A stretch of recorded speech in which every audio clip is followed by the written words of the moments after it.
Recording in progress. All right. Well, welcome to episode 1 of the HerbCast. And this is Renee Fidz, my friend. And you are writing a book, I understand, about plants. And can you give us an overview, intro of what that's going to be about or why you wanted to write it? Yeah, absolutely. So my book is going to be called Listen to the Plants. And basically, it's a book of compilation, a compilation of different stories of healing with plants and miraculous plant communication stories.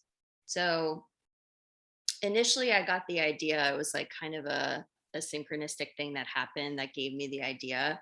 So I don't live in the Pacific Northwest anymore, but that was where I originally studied herbalism and got into Sage Papum and the School of Evolutionary Herbalism down in Southern Oregon. And that's sort of where I first began learning about herbalism. But the idea for the book all came in the Pacific Northwest originally. And it first came to me a couple years ago. And it all started when I was actually in Forest Park and just on this trail that I've been on, a million times before. And I just had this idea come to me as I was hiking. And it was just like this like little lightning bolt moment that was like, you're going to write a book called Listen to the Plants. And I was Cool. like, That's oh, awesome. yeah. It was just like the title of the book came through to me. And yeah, and then I was just that's like the only information I got originally. And then when And I how moved, long ago was that? this was like 2 or 3 years ago Okay. originally, yeah, where I first had that first idea. And the funny thing is that when I made my way down the trail, there was this like open book at the bottom of the trail. It was so bizarre. I was just like sitting in the parking lot. So it felt like this sign from God, like, you are supposed to write this book. Wow. So yeah. So that was the original idea that came to me 2 or 3 years ago. And I've spent probably the past like 6 or 7 months writing it, being back in my hometown in New Jersey and sort of like back to the place where I was born and doing Hmm. this reconnection work around what my purpose is and why I'm here. And it came up very strongly that I need to write this book because I just think it's really important that people know that people have these relationships with plants, and that you can talk to them as if they're your friends, and they Hmm. come to you at certain times when you need healing for certain conditions, if you need healing through grief, through certain illnesses. So the first part of the book, the first edition, is all stories that I wrote, and future editions are going to include stories from other people. So I'm going to collect stories from, I would love to hear a story from you, for example, Totally. Yeah. one of your plant stories. And I've just been collecting stories from other herbalist friends, and I'd love to include those in future versions of the book. So yeah, Cool. so that's the basic idea. Okay. So then my next question would be, can you share either your very first plant communication experience or at least like an early one that Mm. comes to mind? Yeah. Yeah. I could share my very first one, actually. Okay. Yeah. Yeah. It was very weird to start out. It No was kidding. almost like, like, because it almost feels like, is this my imagination? Like, is this real? Right. Because they're And not talking with like words in your, like, they're not like hello and everyone else hears it. It's like inside your head. exactly. Yeah. I would say that, different people intuit and feel the communication in different ways. It depends on like, do you know about the different clairs, like clairsentience, clairaudience, Oh, I thought you clairvoyance. meant the different herb shop clairs. I know there's so many of them. Wait, so clairvoyance is like seeing the future. That's the only one I know, right? Right. Well, yeah, clairvoyance is seeing, clairaudience is hearing, clairsentience is feeling. So there's basically Oh, what I'm saying is there's different ways to perceive of communication from plants and communication from beings or energies that are outside of, the human form or the physical form as we know it, for example. So for me, the communication comes in almost as like a knowing, like it almost like appears um, as if I just know what the plant is saying to me. It's not like I yeah, hear a little voice like saying, "Hi, right. how are you?" Yeah. Some kind of like cartoonish voice. It's Hmm. it's a it's a a knowing that just comes Right. through. So yeah. Oh yeah. So what I was gonna say was the when you had mentioned you don't like hear it like a voice that's like a cartoon, because it's also funny that uh when you get a message of like a hello or something like that, it's like it's in your language, you know what I mean? And it's like plants don't speak English, you know? Mhm. So it's just kind of interesting that like sometimes I'll be walking down, this happens to me a lot where I'm like walking down the street and just thinking about something that's not really my surroundings. And then I'll just get like I'll walk by a branch will just like rub against my arm and it'll be like, hey. Mhm. And that's like something that at least a very small plant story is like, they're like, hello, we're here, there's other stuff than like whatever you're thinking about that's Yeah. probably not important. So anyway, Mhm. Yeah, that's like a minor touch, right? yeah. We have these like little communications with them throughout the day. But so my first plant communication experience, this was like when I was studying with Seja, and his whole approach to plant communication is that you go and physically sit with the plant, right? So if you have like herbs growing in your backyard and you want to sit with like comfrey or lemon balm or whatever it is, you literally go and you sit with the plant and you introduce yourself, like just as you would to another human being. You would say, Wow, I would have never "Hi." thought that. Yeah. So there's a template that Seja offers, and that's the one that I've usually used. So I just say, "Hi, my name is Renee. I'm from the East Coast of the United States, but my ancestry is from Eastern Europe and Poland." Because they often like to know where you're coming from and what your lineage is. So you can offer that. You do you can. do Mhm. you think that that is because like they've been around for so long that they like connect you with your ancestors or something? Yeah, yeah. Okay.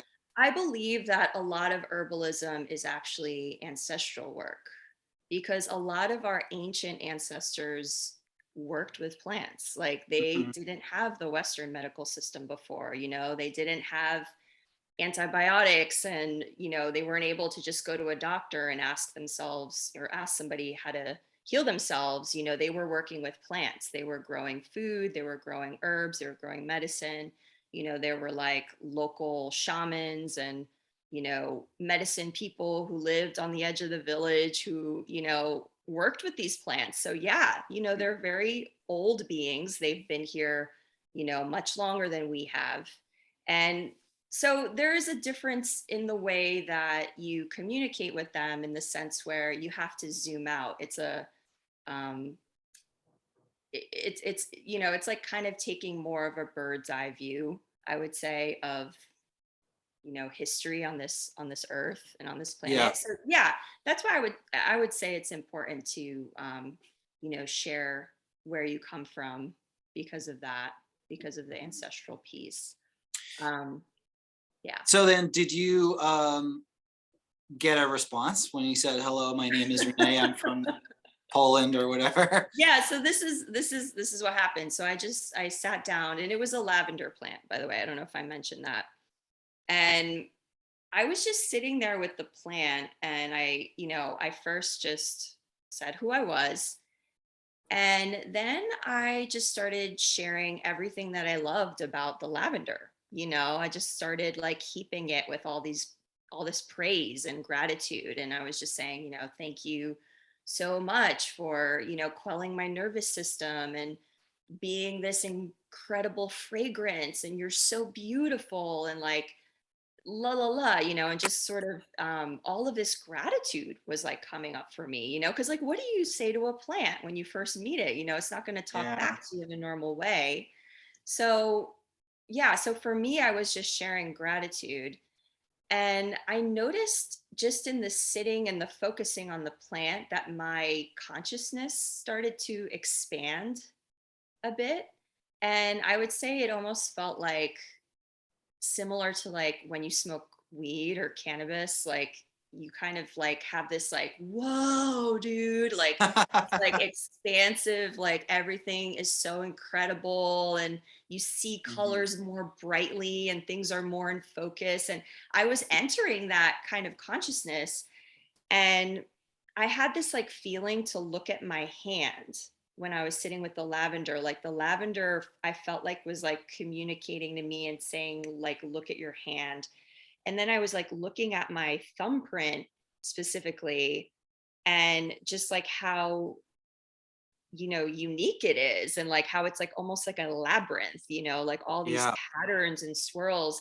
And I just had this knowing again come through as the lavender, but it was like the voice of the lavender saying like, you are beautiful, like you are so special, Oh, you are incredible. And like it was every compliment I sent to the lavender, it was sending it back to me.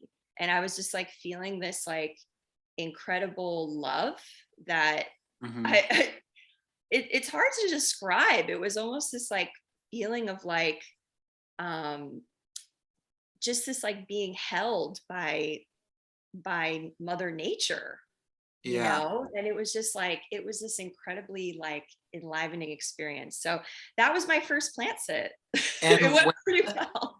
and how long ago was that? This was like, 5 years ago now, 6 years. Okay. Yeah. So Yeah. when you told me that story, the first thing I thought of was like, I mean, I've had quite a few plant things, communication stories as well. Yeah. It's just, I never would think to go up to a plant. Well, first, I wouldn't think to say, hello, my name is Mark. I'm from Philadelphia. I live in the Pacific Northwest, and my Right. ancestors are from Italy and Ireland. So Yeah. that's awesome because Yeah. when we look at different herb books and stuff, it'll say this plant is native to this area. So like that's Mhm. something that we do think about. But the other thing is I would never have really thought to just tell the plant how much what I like about it. Like I feel like it's easy to do Really? that to like animals or something. Like you're petting a Huh. cat and you're like, you're so cute and I love this and that. Right. Probably Yeah. because I think part of the reason that people don't really think of plants the way you're describing them Mhm. is like they don't move as fast as animals do, you know? But if Yeah. you ever see like a sped up time lapse of a plant growing, like Yeah. looked Right. like that all the time, you'd be like, yo, that thing's alive. And Mm. you can see it clearly, but it's so Yeah. like we They know don't that have they're like, alive, yeah, but they we don't have don't really. central nervous systems. They don't have Right, movement. So they almost seem like sedentary, like they seem like right. background, right?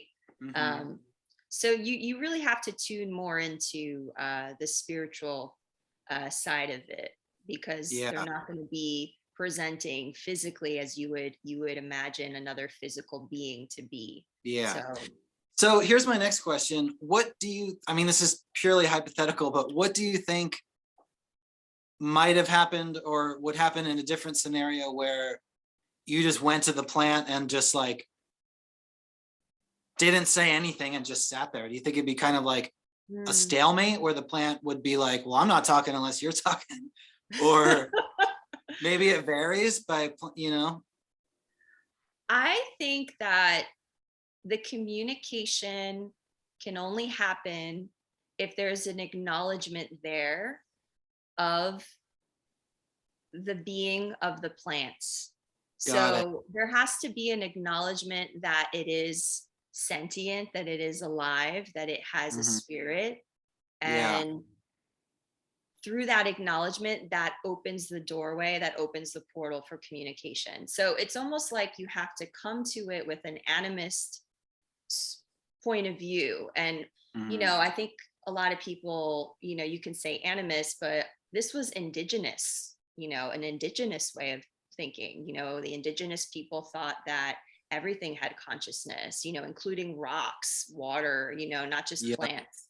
So I think that there needs to be that base level of acknowledgement before, the communication happens. Because like, imagine if, I just am like, I thought of you as like just a thing and not a person. And then I'm like trying to be like, hey, what's up, Mark? Like, what's up? Yeah. You're not going to be Mhm. open to communication. There has to be that respect. There Right. has to be that acknowledgement. There has to be that kinship that's opened up to begin with before the communication starts. But yeah, I mean, I think you can just meditate with a plant too. I think Right. that's another way to communicate with them as well. I've done that as well.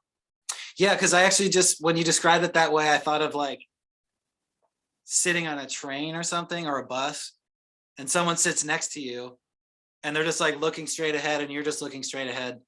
There might be zero communication, even though you're both like capable Yeah, of communicating, and it doesn't mean because the person didn't speak that they can't speak, but right. like it does require someone to be like, hello, how's it going, where are you going, and then you like talk, Right.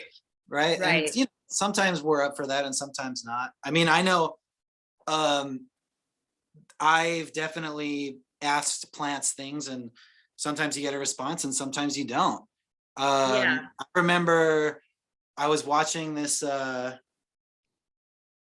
um Matthew Wood, is he the bear medicine guy? Yeah. Yeah, I was watching the old school like 90s herb videos on YouTube are so cool. Oh, I gotta check Where they're those just out. like super low budget looking, and like he's there in his like American Spirit shirt, and he's American going. Spirit, as in the cigarettes? Yeah, I think that in his mind it was more like he had like a pouch of tobacco that he was putting down as like an Oh, offering kind of thing. yes, yes. So they were filming the thing, and I think it was like OSHA or Spikenard or something like that. And he was like, yeah, we're just gonna go, and I like to ask the roots if it's okay that we get some. And he Mhm, digs a little mhm. bit and he's like, hey, is it okay if we get some? And he was like, well, they're pretty indifferent, so we'll just take a little bit. Like he didn't even Yeah, get a response. yeah. And that's kind of interesting because either it's like they're indifferent or on like, I don't know, sometimes I get the feeling where like they're like they don't really need us, like we need them kind of thing. I know like Mhm, sounds kind of mhm. messed up, but like sometimes it's like we're gonna be here way past you guys are gonna be here, so like we can talk if you want. But and I've Yeah. actually had so I guess this brings it to the next thing where like just like people, I've experienced like many different personalities in Mhm. plants, and they're not always the same. We're laughing Yeah, because definitely Renee not. knows this creepy story I'm going to tell at some point. Yes, you gotta Um, tell that story. and sometimes it's like curiosity and joy and like playfulness. I get that a lot with calendula. I don't think I've ever Oh, met yeah, they remind me of like little happy kids or something. They're just like, yeah. hello, pick me. And like the more you pick, the more they grow. But then other ones, like, I don't know, marshmallow or something that only, at least the one that I had, it doesn't produce many flowers. So like if you just go pick them all, then it's Mhm. like, what the hell, dude? Like they're all gone.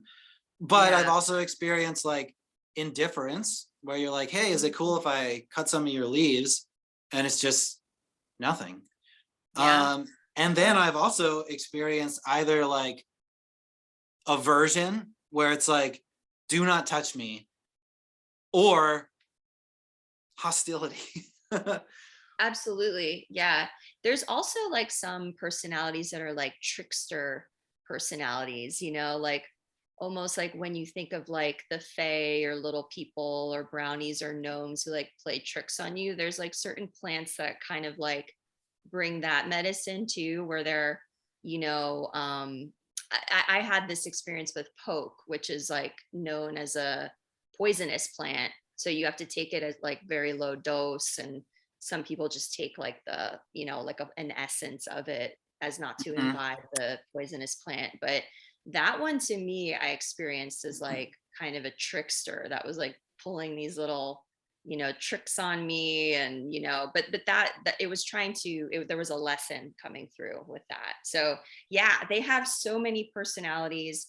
What you said about calendula, I've experienced similar things with lemon balm, which I find that plant to be like very playful and kind of like almost like evocative of your inner child, like a little like girl running with a basket, picking flowers. I wonder if that has to do with how easily they like self-seed, because lemon balm goes everywhere, calendula goes everywhere, and maybe Yeah. they're part of their free Yes. personality is like, Yeah. when you take something like, I can't think offhand, but just a plant that like doesn't really spread out too much, and like if it goes, then its life is over, instead of Mm. other ones that are like self-seeding and going. I haven't really thought of that, but that's, No, that's a good yeah, connection, good correlation. Yeah. Cause, people will say like lemon balm is so hardy and people will call it invasive, but it's just that right. free nature, that free spirited nature of it, where it can just grow anywhere. And Yeah. growing can be correlated to like just being happy anywhere, just like having joy no matter what. Like you can, survive, you can thrive no matter Yeah. what the conditions. Speaking of invasive, maybe we talked about this on the phone before, but Mm. I just found out like a year ago that um dandelion, like the name doesn't come from like the little sun thing looking like a lion's whatever, Tooth. that it's Yeah. like the leaves that are like dent de lion, like tooth of a Yeah. lion. I was Yeah. Yeah. blown Yeah. away. Didn't know that for the like till You not that long didn't? ago. Oh, No. that's like one of the coolest little like herbal tidbits. I tell people all Yeah. the time, especially people with like lawns and who are like pulling dandelions out of their Hmm. um lawns. I'm like, yo, did you know this about like dandelion is such a powerful plant. Yeah, Yeah. let's talk about that. I mean, have you had experience with dandelion very much? Not really. Not really. Mm. Um, yeah, not a whole lot. No. Yeah. Well, it's just it's an incredible, I mean, it's so underestimated, like Yeah. there's this thing in the herbal community where they talk about how certain plants proliferate and pop up more in places where that plant is needed. And it's Oh, yeah, I very was gonna say that. obvious with like mugwort in New York City, but dandelion everywhere. And dandelion is a cleanser. This is a cleansing plant. It cleanses the soil. It's a liver cleanser. It's a detoxifying herb. So a lot of people will like use it in the spring to do like herbal detox. You can eat, obviously you can eat the dandelion Mhm. greens, but yeah, it's such a powerful plant, and it's there for a reason. It's Yeah. doing something. It has a very important function. So I was just gonna say that, and then you said it, but that like I remember I used to live at like 50th and Lincoln Street near Hawthorne in Portland, and there was an alleyway near my house to like Division Street where like all these bars were. And I remember walking through there, and I would mostly walk through there at night, but then I walked through there during the day. And coming out of like the cracks in many places was milk thistle, which I thought was Oh, hilarious because like this alley probably has people that are like drunk and like puking or whatever. I And thought then of the milk same thistle's like, thing. hello, liver, you might need some help. Yeah, Um, red clover 100%. too. It's crazy that the Mhm. cleanser ones are like some of the most just pop up. Like I remember seeing red clover as a little kid and I didn't even know what it was, but Yeah. Just like that's a blood cleanser, It dandelion, is lymph milk thistle. mover. Yeah, Yeah, yeah, crazy. all the cleansers, we live in a, in a highly toxic environment. Yeah. So So, here's a question. Do you think um that, like, I definitely agree with that. And mhm.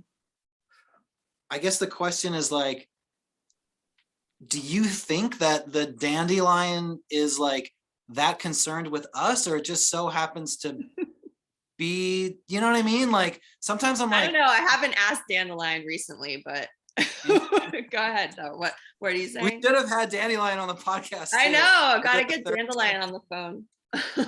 Actually, you know what? That would be a really funny thing to do once I get better at like the screen sharing and whatnot, is to maybe have like a still image of a plant and just have its like mouth moving saying shit. I know. I just imagine you having like a little potted herb and like interviewing it. Yes, that'd be You could do amazing. little speech bubbles. Like, anyway. Yeah. Okay, so then have What was you your had, question though? You were gonna say something about what is dandelion? Like, why yeah, is it like I here? guess I'm saying like it pops up in places that is needed by humans, but I'm saying like wouldn't dandelion have more on its mind than just us, you know? It's not just humans. And this is like the thing, like we see ourselves as so separate from the ecosystem and we see ourselves as separate from nature, but we're not. And that I think is an integral shift that humanity needs to make in order to continue living on this planet in a regenerative and in righteous or right relationship with everything else. We have to remember that we are nature.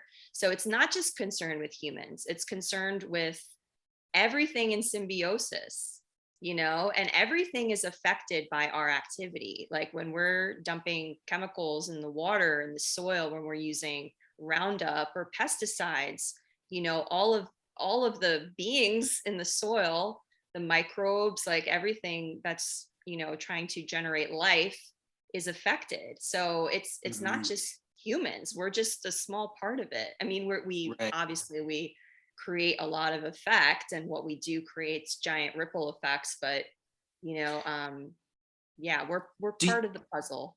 do you know more about how or what dandelion does to the soil? You said it, does it like It- move minerals around or something?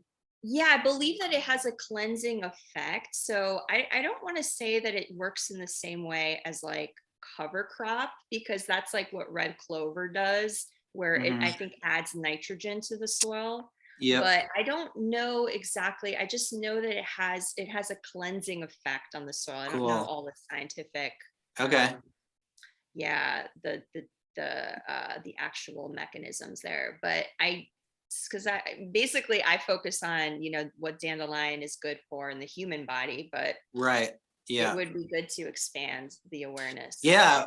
Wouldn't it be awesome to have maybe eventually just like if like a whole resource panel of like Yeah. soil people and like Yes. herbalists and Soil doctors, where you scientists. could just be like, hey, how does dandelion do that to the soil? And the science nerd will be like, oh, it does it because of this. I don't know. Yeah. That could be cool. Yeah. You got to get that Um, done. yeah. So then have you had any dark experiences with plants? We'll keep the hallucinogenic ones out of the picture, but just like uh regular old plants. um, okay. Well, yes, I have two pretty dark experiences. One was it was onset with the psilocybin mushroom, but if we don't want to go into the psychedelic mushroom world, No, that's I fine. can. I guess I just, Well, yeah. because that experience is one that maybe people are more familiar with, Okay, yeah. and I think maybe it would be useful for people to hear about psychedelic experiences with plants that are not known to be psychedelic. Right And on. Give it to me. even when you don't even have to imbibe them. Sometimes you can work just with the spirit of the plant, and um, it comes and works with you. So my experience, I had a pretty tricky experience with poke, which I was starting to allude to before. Yeah. And are you familiar with poke? Yeah, we have it growing out back. Yeah, the like the Yeah. purpley berry things. Yeah. Yes. Yeah. It has those bright red berries. And it's interesting, like the usage of poke throughout history. Somebody was telling me the other, I think it was like, actually somebody told me this a couple of years ago, that people in New Orleans actually used to cook and eat the poke leaves. Like it Wow. used to be like in a New Orleans dish. So I thought that was really interesting. Is all of it poisonous? I think that, yeah, I think all of it is poisonous, but I think the poison is concentrated in the root and then also in the berry. But I believe that, yeah, there is Yeah. a poisonous effect to the leaves too. So I found that to be really interesting. In Um, this one book that I have that goes into the folklore of all the herbs, there's a section on poisonous plants, and belladonna is in there. yeah. And Oh, she's I scary. did, you She's know, scary. do you know how I got the name? I don't know. So apparently, it was popular in Italy, and Italian women, belladonna is like beautiful woman, Yeah. Oh, uh, they would drop it in their eyes and their pupils would like get all big to like look prettier or something like that. So they're like dropping poison in their wow. eyeballs. That's Anyway, sorry, that's side note. wild. Yeah, So I had a roommate who was growing belladonna in the backyard, and I just remember being really intimidated by that plant. Like I was like, yeah, whoa, like this is a powerful, powerful being. Like I didn't even go like within more than a foot. It was just wow. scary. So you were experiencing something with poke root while on psychedelics, is that what you're saying? No, no, no, no. So the psychedelic experience was a separate experience. Got it. I did have an experience though with poke root, which was, I'm going to try to explain it. It's a bit of a complicated story. But it's like one of those things where I just like kept hearing about poke. Like people just kept bringing it up in conversation. Like I would like see it in an herb store, or like I would read it in a book. It just like kept coming to me. I'm like, all right, like clearly this plant wants to communicate with me, wants to talk with me. And by the way, that's another way that they communicate. It just, there's this like synchronicity that starts to happen where it just starts to pop up. And for me, that's a signal of like, okay, I think this plant wants to share For something sure. with me, or teach me something. So that was happening. And then maybe a couple days after, like maybe the fourth or fifth time poke came up for me, one of my favorite herbal teachers came out with this line of essences, and one of them was essence of poke. And I was Mm. like, bingo, okay, this is for me. Like, bought it right away. And I was like, this is perfect. So I don't actually have to take the plant because it's poisonous. And I have a bit of a fear of around poisonous plants. And I think that this was part of the lesson for me too. I think that's a valid And fear. I have that too. do you? Yeah, I I think mean, like I don't even even, sometimes I don't even want to mess with like licorice, I know. anything that like may cause high Yeah. blood pressure. Just like, I don't want anything to do with it. Yeah, I think it's a real fear for a lot of herbalists, like until you begin to have direct experience with the plants, and use them on yourself. And yeah, it's a fear of like, oh my gosh, like what if I tell somebody the wrong dose, or like if they have a bad reaction, and but the way that I've like the perception shift that I've created for myself around that is that any reaction from the body is information, and it's feedback. And so you use that in order to tweak your dosage, or you tweak your treatment plan. So it's not something to be afraid of. It's just feedback from the body. So obviously, like it can be kind of scary if it's like a really scary symptom, or if it kills you. Yeah, right. That's pretty, like I think we can all say that's pretty rare, right? So Yeah, I actually don't know I personally have never heard of anyone dying from taking too much of a dangerous herb. I think maybe one person died from like apple seeds or something, but I don't know. Oh, wow. Um, so what was your experience taking the poke essence? Yeah.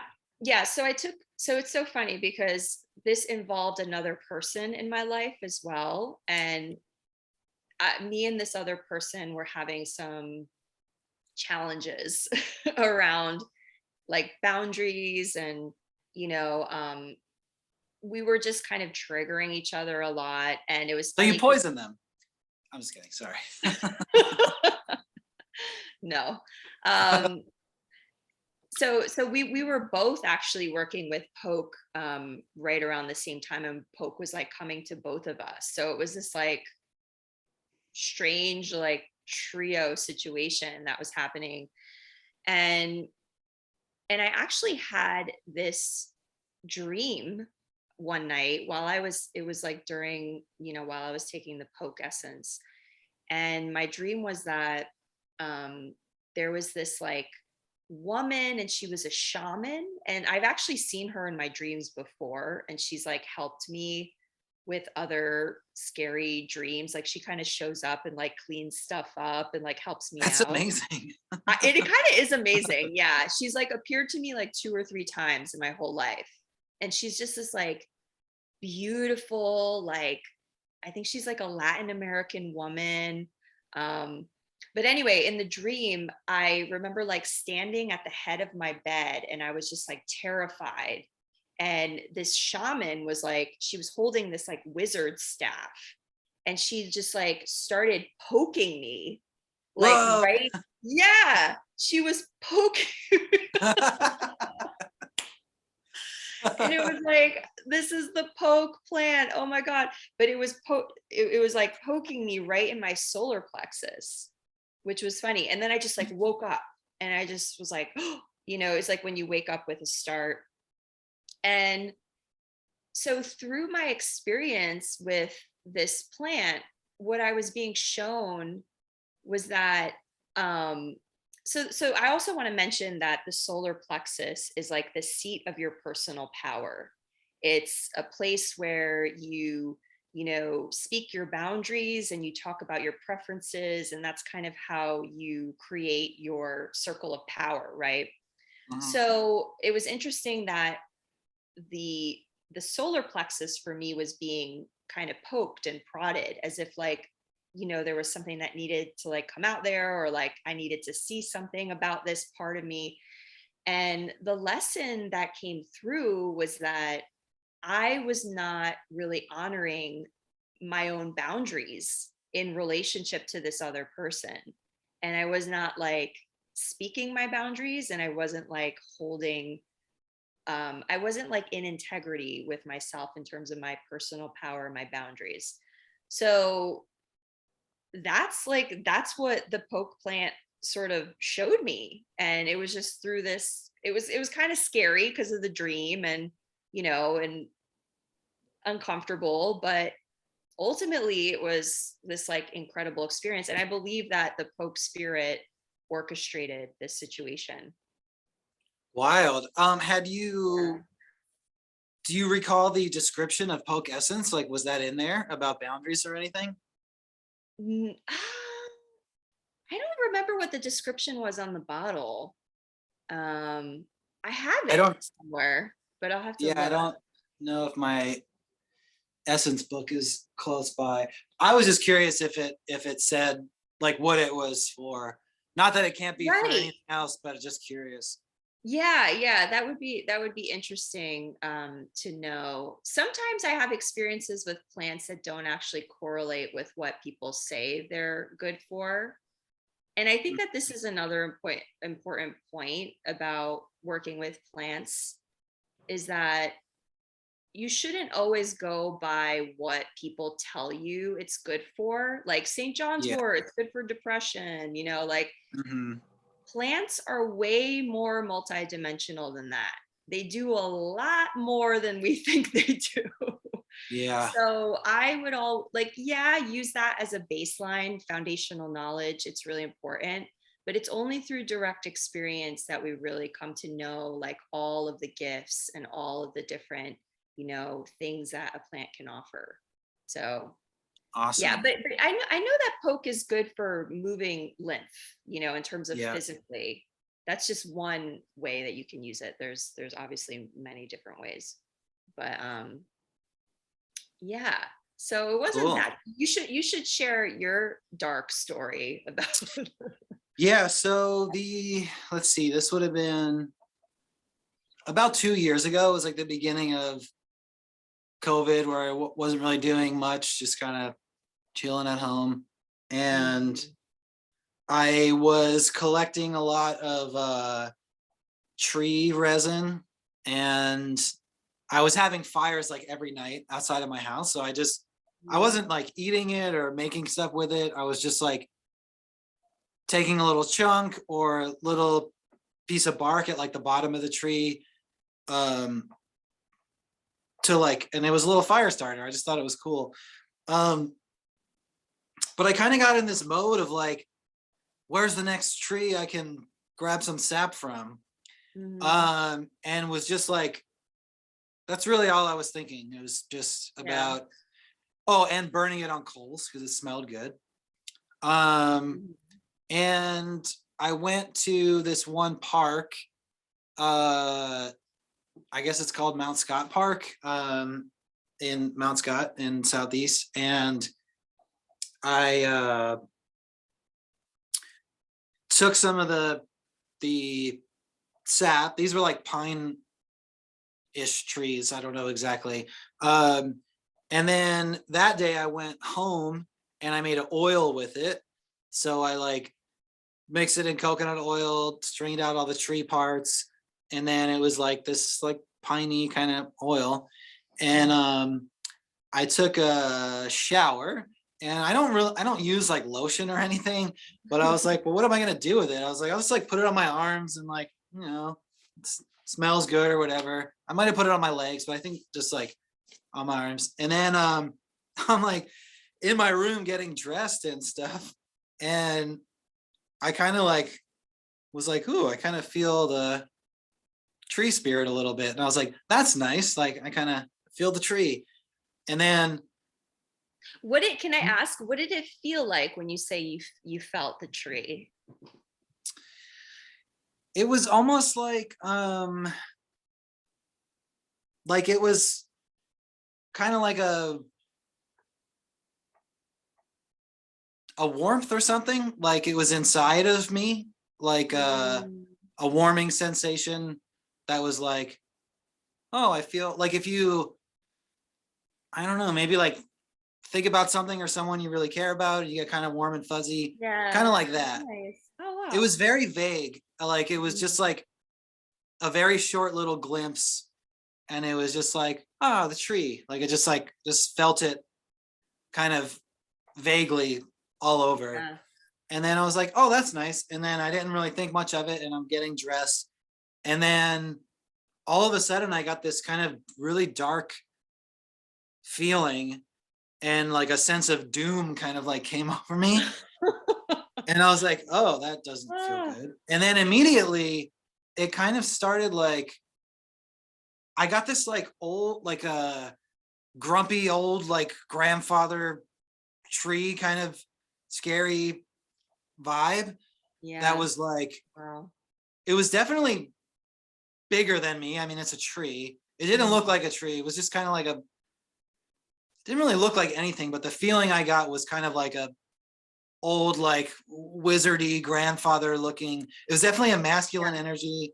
It was definitely old. It wasn't happy. And pretty much what it said in my head was like, you just came up and you didn't say anything.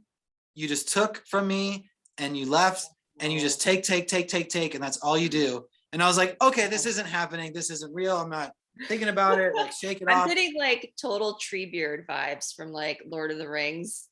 That's what I'm It was, envisioning right now. yeah, it was like that. It was like that. Yeah. And I tried to shake it off. And then I'm like, I look over at my desk, and in my mind, it was like, chair, that's a tree. Desk, that's a tree. Guitar, Mm, that's a tree. Floorboards, that's a tree. And it just kept going. And I was like, yeah. fuck this, I'm out. Wow. I'm taking a shower. I'm washing this off of me. So I went back in the shower, washed it all off. And I actually had calendula oil. And I was like, Mm, they're happy, they're safe, they don't mind. I was like, please just like help me out. And wow. once I washed it off and put that other stuff on, it went away. And I never experienced anything like that in my entire life. It was really scary.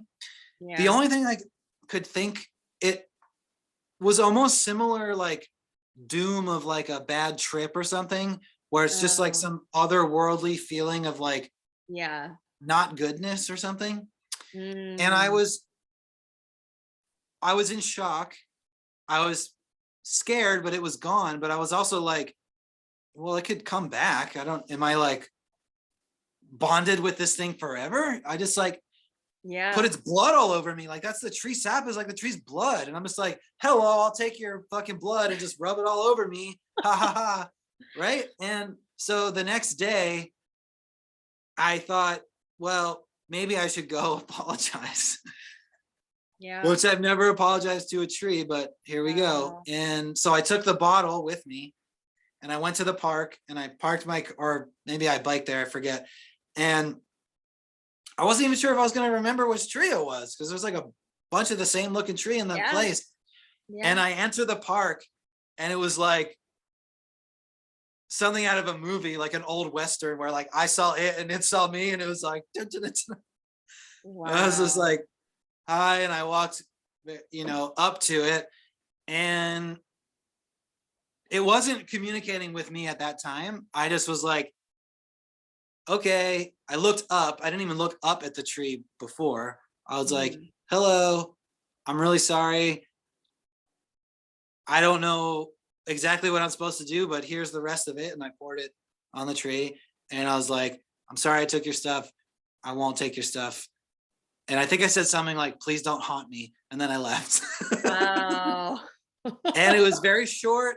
I maybe could have been more like sincere or something. I mean, I was sincere, but like I wasn't like doing some kind of ritual or like whatever. I just poured Yeah. it out, said I'm It was sorry. a ritual though. I mean, that's you kind True. of created your own ritual there. And it was like you were repairing the relationship, you Yeah. know?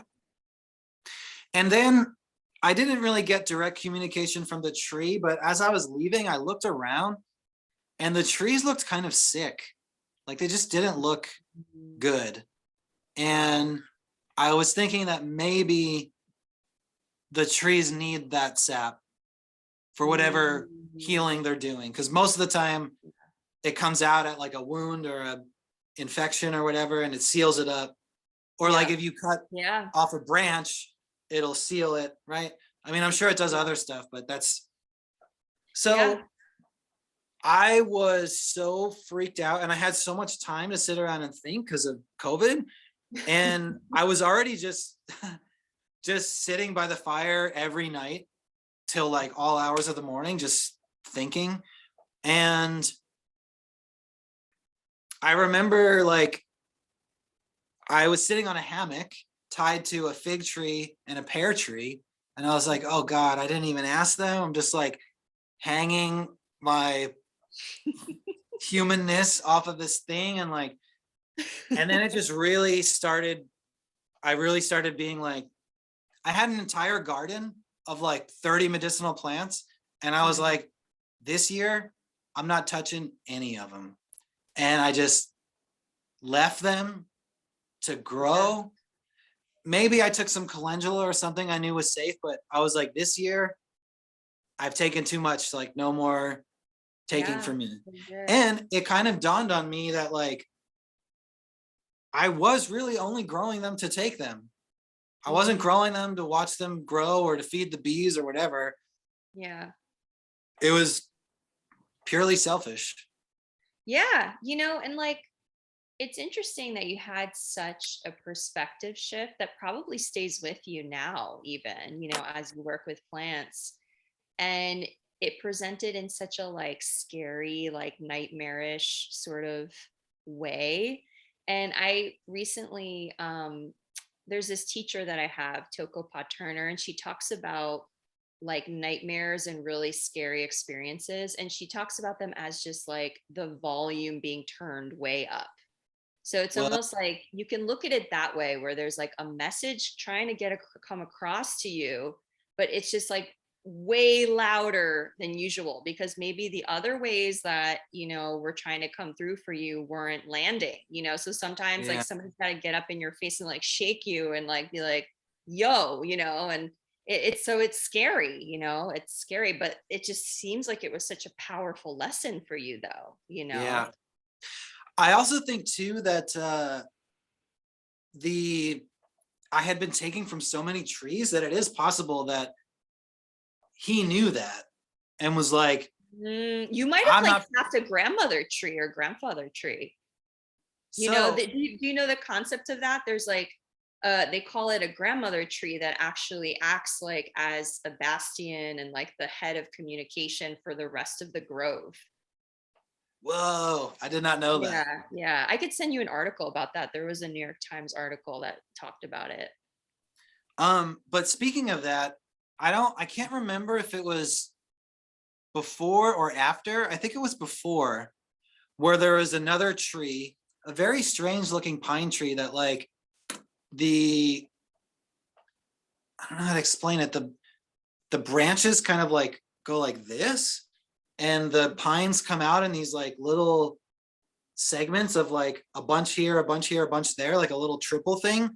And they're Mhm. like, it's definitely a really interesting type of pine. And Mhm. the that is June, the tree has a name, it's a she. And June, like the season, similar to our friend June. But Yeah. it just gave like it kind of told me that was its name. And it didn't Oh. have to do with our friend or the season. It might have been during that time. I don't remember, but that's just the vibe that I got. And a very different energy that was like, oh my God, you're here. Someone's here. That's amazing. Like, look at me. Look at all this sap is cool. Take some. Like, it was just a very different thing. So I actually went there Mhm. after the bad tree incident, and I got some of the either I went there and got it or I already had collected some. I can't remember Mhm. the chain of events, but I asked the tree, I was like, can you please let that guy know to like leave me alone? Like, I don't want any trouble. Like, if you could just like talk to him or whatever. And I remember that night They like weren't burning. near to each other though, right? This was like a tree in a whole different area. Yeah, it was like a couple miles away. Yeah. Okay, okay. Um, and I remember burning the resin of June, the tree, the nice tree, Mhm. and just being like, send a little message out into the ether or however you guys communicate. And because like being haunted by something like that's, oh God, that's like so freaky to me. But luckily that Yeah. was it. I didn't really have much. It didn't linger or anything like that. And um I haven't really been taking any resin. I haven't really Mhm. been taking anything. Yeah. Yeah. I mean, that's like but like in all of the herbalism schools or any pretty famous herbalists will tell you that, fair, like, being very careful with how you wildcraft. What's Yeah. the word? They use the word Ethical wildcrafting. ethical. Yes, exactly. Ethical wildcrafting. Not taking when obviously when a species is almost extinct or there's very little of it, or in a region that's protected. And so we have these more like logical ways of thinking about ethical wildcrafting. But there's also these kinds of situations that come up where like the plants themselves are like, yo, and Yeah. it I mean, it feels like that's a really powerful, you know, message or experience that the tree was giving to you, that I almost feel like, it must have been dealing with this for like decades or centuries even, where it's like this like pent up aggression that just kind of Yeah. came out.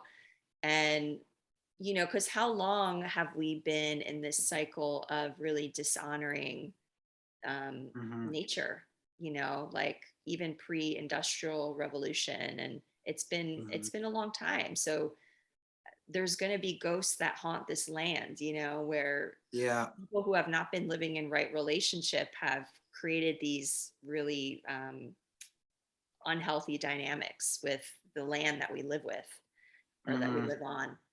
um, yeah. Yeah, so that definitely has forever. I mean, that was 2 years ago, and I still have. I mean, I haven't really, like, at my house since then. I haven't really had the space to garden much. I mean, I do now, but even then, I'm like, I'm kind of, I don't know, still a little bit apprehensive about, Yeah. because to me, like, I've always had kind of a fear of like permanent decisions, maybe. I'm getting Mm, like better at it, but I yeah. mean, what's more permanent of a decision than ending a living thing's life? And we don't Mm, think about plants that way, but like, yeah. I'm sure the plant would rather be living, and we just hack it off and eat it. And like, Mm, unless it's going to grow back or the seed. So I thought, like, I remember I made a joke during that period of time on Facebook. I was like, I got bad news for vegans because plants absolutely feel stuff. And you have direct experience of that now. yeah, actually, my vegan friend didn't really like that, but I thought it was funny. So I mean, I've been thinking a lot about that too. Like, sometimes I think this is maybe a little bit off topic, but like, it's so wild to me that like the function of life on Earth is like it has to eat other life in order to continue living. Yeah. Like, is this Yeah. hell? Like, are we living in hell? Like, that's a crazy concept, you know? It is, but and not to like spiritually bypass over death and like pain and suffering that happens as a result of taking the life of a plant or an animal, which we do all the time. We need to eat and survive, and there's that. But there is like something about the consumption of another being, and I don't remember what writer described it this way, but somebody talked about it being almost like a reunification of like when two become one again, and it's almost like a reminder of the fact that we are all connected, and in a way we are kind of an all one earth.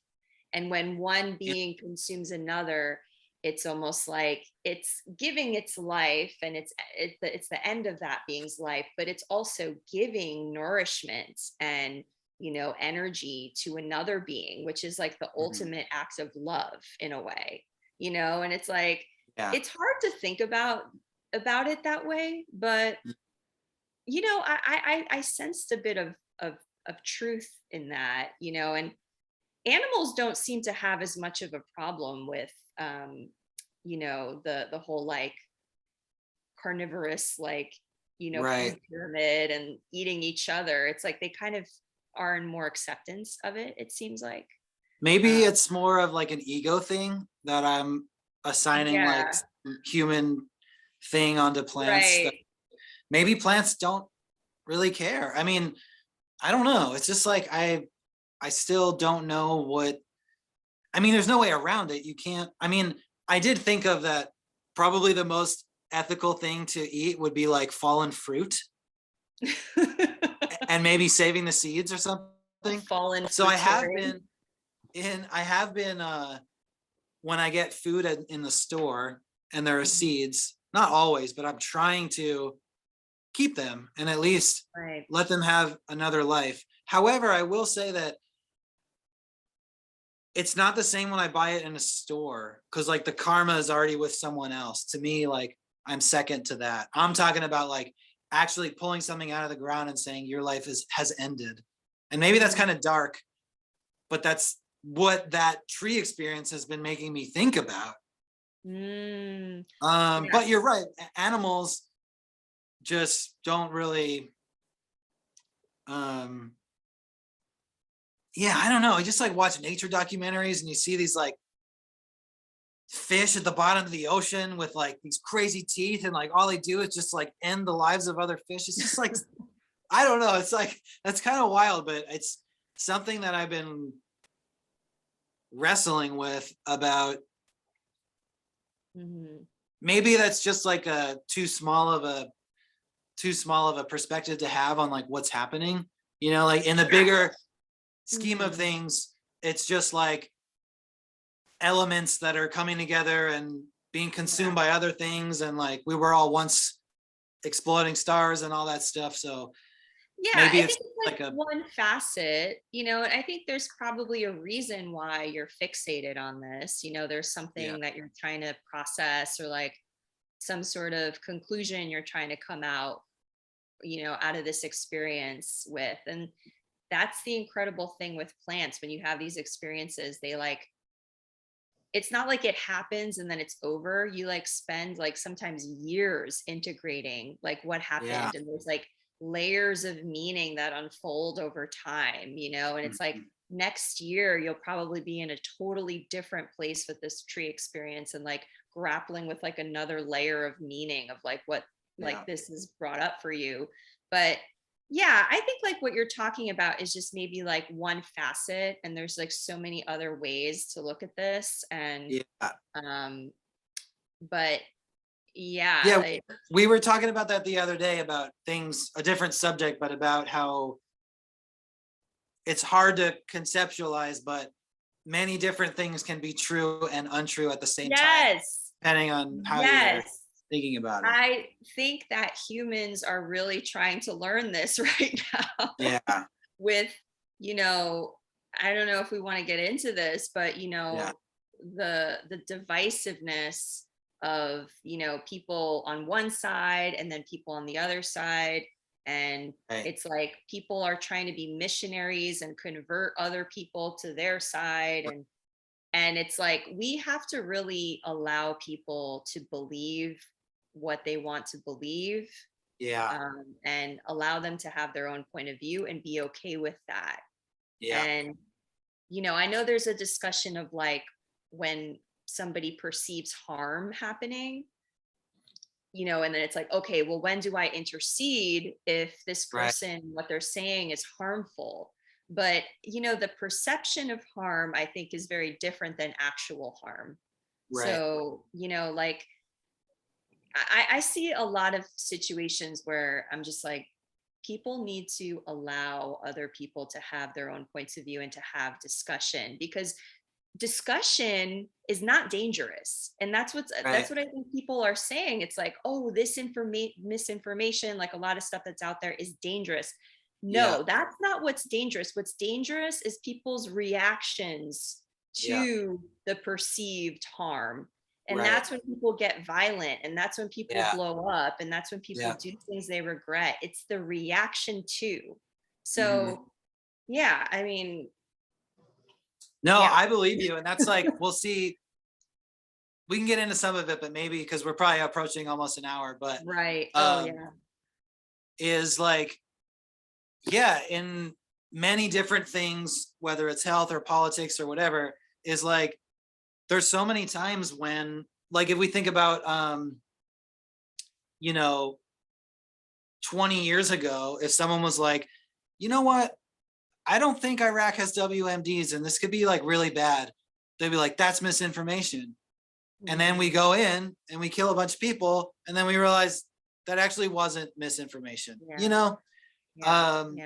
And that is like, I don't remember who made the quote, but the answer to bad speech isn't censorship, it's more speech or better speech. So it's like, and that's with anything. I mean, with censored things that are popular right now, but also even like just communication between friends and family and stuff is just like, Yeah. there is like a major aversion to like calm, like clarity on just like hearing the facts and or Right. what someone thinks are the facts, and then, you know, having a discussion on what that is, Mm. in a way that like, yeah, it's well, actually, before we go further, how are you feeling on time? Yeah, I'm okay actually on time, so Okay, we can yeah. keep going. Yeah, I didn't even realize we were at an hour and 11 minutes. Yeah, so I I mean, can keep I'm going. My I'm voice is still here, so okay, yeah. If you gotta tap out, just let me know. Mhm. So, my intention of this podcast is pretty much to sort of base it off slash start with plant stuff, Mhm. and but really let it meander wherever we Right. go. And it does seem like that we could meander at the moment. Mhm. And we definitely can. I do you have any thoughts on, are there maybe more things you want to share about the plant stuff, or maybe ready to About the branch off for a second, or Yeah, let's branch off. okay, Let's cool. lick a plant and branch off. Branch off. Nice. Bad joke. Yeah, so I guess this started with the different like two things can be true at the same time, Yes, yes. and that like that's like something And that what we I actually would also say there, it's not only that two things can be true at the same time, it's that the truth is always encompassing all right. sides. Yeah. Like I would even go so far as to say that, which is like a little different because when we say two things can be true at the same time, I almost want to say they almost always are, and like all of the spectrum is encompassing of the wider truth. Like, Yeah. so I feel like it's important to say that, Hmm. because the sometimes I feel like I need to define what truth is to me and what does truth mean. Yeah. That's so in your opinion, if you can give one, what would be your definition of truth? Do you have a, I don't even know if I have one, but I'm just curious. Well, it's a bit like what I've been talking about. I think there can be different levels of truth. You can talk about like your own personal truth. Okay, like what's true for me right now? Like I'm being honest with you with like what I think and who I am and what my experiences are. That's my personal truth. But Hmm. then when it comes to like the truth, like the greater, like the capital T truth, I feel like it does encompass, you know, the spectrum of opinions and experiences, and all can be true and all are true at the same time. Like, even if you look at the situation that's happening now, and we have a divide between, people who want everybody to get vaccines, and then you have, people who, um, are distrustful of big pharma or um, the government and what they're doing. Both there's truth on both sides essentially, and Yeah. they're both articulating and expressing a condition of the collective human experience right now, and Hmm. both are necessary and both are true. And Yeah. I have to come with that wider perspective because that's what Right. makes sense to me. um Yeah, and I think I found myself, even though to some people I'm considered like very far in one direction mhm. with like herbs or like medicine or like mainstream media beliefs or whatever, but I kind of think I'm in the middle of a lot of stuff where Yeah, like, but the yeah, I crazy am thing is too. like I posted an article about how there was a study that showed that 9 out of 10 people, this was last year, 9 out of 10 people that died from COVID were vitamin D deficient. And, we can't say that if you made them sufficient, that 90% would all of a sudden be alive. Maybe, but we can't necessarily say the reverse. But I posted that and like someone was like, what's up with your like anti-vax, blah, blah, blah. I was like, I didn't mention the vaccine at all. All I said, like, it's literally from the NIH, like a peer-reviewed journal study. And it's just the most dangerous part of all of this is that the state and media companies and tech companies are deciding what the big T truth is. And first they, started with like someone that people probably wouldn't care would get censored, like Alex Jones or President Trump. And they were like, people think that they're crazy. So they're like, well, I don't care if he doesn't get a Twitter account or whatever. But as we're seeing, it's slowly going down to less controversial people. And the thing that people don't understand is that it's going to come for you one day. And it's just such a bad, it's such a bad way to go. And I don't know. I just think I'm hopeful. I'm an optimist, I think that we could get out of it, but I'm kind of amazed at how many people that I know that are like, just only believe what they hear on MSNBC and that's it. And I'm just like, wow, dude, like. Well, what I've found to be interesting is like throughout these past, like, I guess it's going to be 2 years, is that more information is revealed over time that negates prior claims, right? So, we get more scientific studies, and that's the way it works, right? Like this stuff has to be studied, it has to go through like peer reviews, and then we get new information.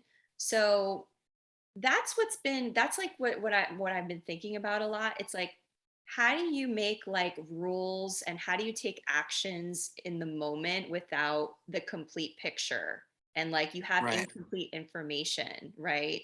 So to me, in that sense, like I still don't think that like some of the decisions that were made and the way the pandemic was handled was a good way to react even with like incomplete information. Like I know like they're trying to save lives and they're trying to, well that's what they say they're doing, but I don't know. I mean, who really knows, right? It's kind of hard.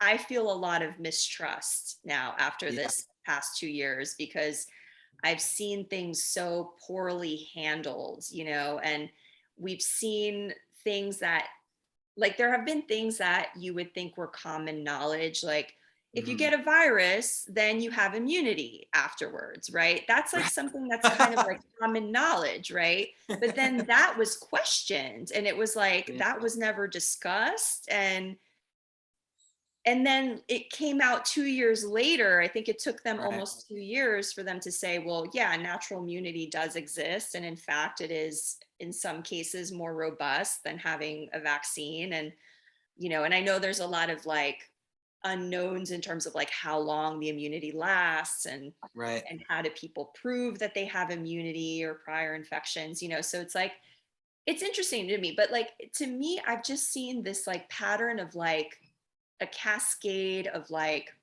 information being revealed that almost like makes what we were doing before seem rash, or like we preemptively put in some regulation. So for me, it's like, what is the way to handle this moving forward? Like, should there be more of like a moderate response, before we rush to do something, kind of wait to get more complete information? That just seems logical to me. Yeah, it's tough. I mean, for instance, in the very beginning, I was working at the herb shop, like Right. day one, when they said there was like day one of official pandemic, and no one knew what was going on. And we got a package from like Hong Kong or something. And I didn't want to touch it. I was like, are we washing this off? Like, I don't know what to do. It's Right. like nobody knew. So Right. I get Yeah. that there's The that. fear However, the people that should know, like the NIH and CDC and WHO and all that stuff, like it kind of blows my mind. Like, I don't know exactly what is going on. That, for instance, like there's plenty of like on the CDC website, you can look up the comorbidity factors to dying from COVID or having a bad outcome. And the top one is like obesity and like fat metabolism stuff. Right. I don't really watch the news much, but I see clips. But when's the last time you've heard an article or seen a news person talk about that? I don't think ever. Yeah. Yeah. And same thing about the vitamin D thing, you know? Yeah. So Yeah. to me, now, granted, fixing obesity overnight is not, it can't be done that quickly. Right. But Right. it is information. So it is curious that certain information that is available from the CDC is just like not being talked about and other ones are. And I asked this question on Facebook. I said, after 2 years, why do you think there's not a single talk of at-home treatment for what to do once you get Right. COVID? Because now it's official, like Dr. Fauci stance that everyone is likely to get it. Yeah. No matter how many shots you get, no matter how many masks you wear, no matter how long you stay home, at some point you're going to open up your mouth and it's going to get in there, or your nose, and you're probably going to get it. And to me, like, I would even settle for some like weird pharmaceutical thing that they're like, take this drug if you get it. Now they're like coming Yeah. out with ones. Right. Of course, that's not what I would like to see. More nutritional things, Yeah. vitamins, I would go there. I have like a hierarchy, right? So there's like, I'm not that hype on pharmaceuticals, but I would be okay because that's how those people think in pharmaceuticals. Then would be vitamins, because there's plenty of studies about vitamins and viral replication. And most Right. people are pretty okay with vitamins. Yeah. And then there's like mechanical things like nasal irrigation sprays, like Right. iodine or whatever. And then there's like herbal things, which I like, but I don't expect the general American to be like, I'll take some weird herb I never heard of. Right. Not You know? FDA approved. Right. But so I asked that question on Facebook. Why do you think after 2 years there is no plan? Like literally the official guidance is Because the vaccine is the plan, that's the main. right. But even before that, which is funny because even before there was a vaccine, the plan was just wait until you get the vaccine. I'm like, well, what do we do right now? What do we do right now? Like there's nothing we could do right now. And the answer was no. And I think that is criminal, and I don't think that there's. Do you think that this information is being actively suppressed, or do they just feel like, do you think their stance is that it's not powerful enough, like that because pharmaceuticals are obviously like heavy duty, like they will quickly shift your state, whereas nutritional supplementation, these things work as slow medicine as does herbal medicine. So here's where I take the middle ground, where I think it's both. I think it's both that they think that if we tell people there's anything other than a vaccine, then maybe they won't get the vaccine. And in their mind, that's the way you handle a pandemic, is get everybody vaccinated, not for any nefarious reason, that's just the way that they think about how to handle that kind of stuff. And on such a global or national scale, that's something that you can do, boom, boom, done. You know what I mean? Right. Even though it's not done, because you can still get it and spread it. But just like a one size fits all Yeah. is a little bit more easy to deploy Yes. around the globe, right? So I Yes. get That that. makes sense. Yeah. But I also think that there is a incredulousness to the power of things like vitamins and minerals and plants and like, I mean, it's pretty well accepted that exercise is like leaps and bounds magnificent for your health, but Mhm. you won't hear of that on TV. So that's a weird one. And Yeah. so I think it's like, oh my God, this is a crazy new disease. We need a crazy new way of doing it, which is Mm. even why like of all the things, they have to use some like crazy ass fucking mRNA like gene stuff. You know what I mean? Like they couldn't just made like a regular ass vaccine, you know? Yeah, yeah. Well, that's what Johnson and Johnson was, right? That was more of a traditional vaccine. So people think that, but it's not. It's It's not. like, Oh. no, the end result is the same thing. You still make the spike protein, but it's Oh. a viral vector vaccine, which means they take a adenovirus and they hollow it out and they insert the mRNA that way. Mm. So it's closer to a traditional vaccine, but what it's still doing is getting the mRNA information into your cells, and then you make the spike protein. Mm. There is one, I think it's called Novavax, Mhm. that they use. Still sounds kind of creepy, but it's closer to normal, where they make like purified spike proteins from like replicating on like moth cells or something like that. Mm. And they grow the spike protein that way, and then they purify it somehow and then give you that. So you're not making them. Mhm. But the problem is the spike protein itself is like one of the most dangerous parts of the virus, you know? And they say that in the vaccine version, it's for one encapsulated in the lipid nanoparticle. So until it gets to a cell and goes inside, they say it can't damage you like the actual virus can. Fair Mm. enough. Let's say that's true. Then it like attaches to like the lipid layer of the particle and the lipid layer of your uh, cell kind of mesh together, and then the mRNA goes inside, and then your cells start making those spike proteins, and Mm. then your body is like, oh shit, those aren't supposed to be there, antibodies. And they're Right. supposed to stay there on the edge of your cell, but some people think that they can break off and move around and do damage. So we just don't really know, and it's new. Yes, they've been studying mRNA for a while, but it's never been used this way. And yeah, it's just so like I don't think that they were like I just think that that's the kind of thinking that's where we are in this time of being on Earth, is that like we need crazy new novel things to fix problems. Like the newest technology has to be the best one. Yeah. And you know, especially if the goal is to get as many people vaccinated as possible, why don't you give them an option of one that's not so fucking creepy? You know?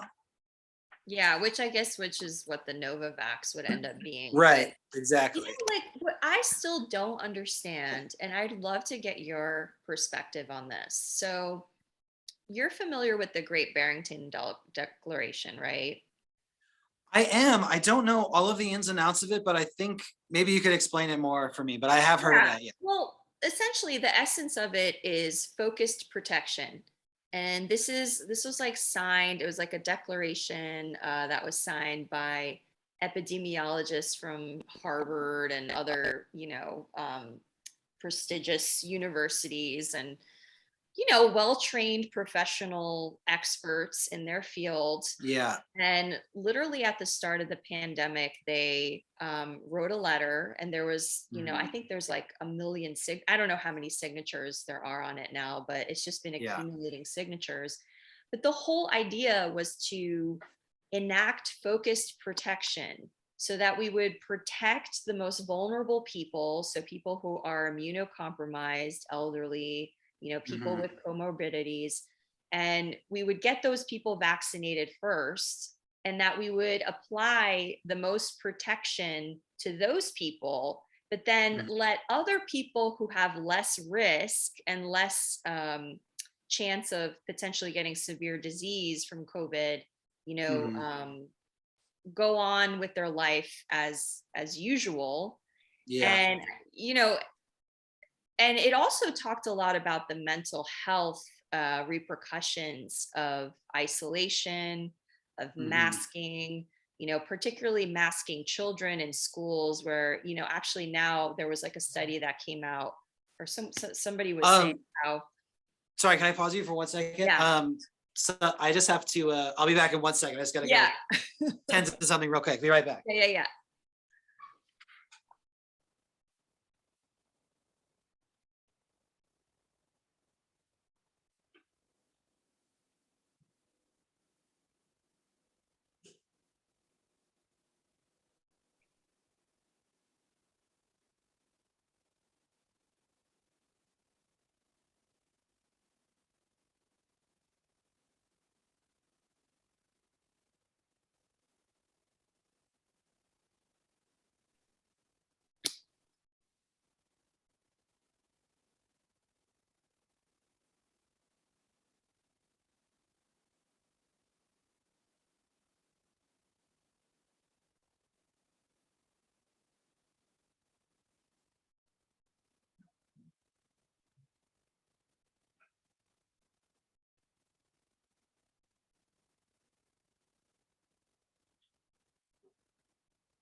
Okay, sorry, back.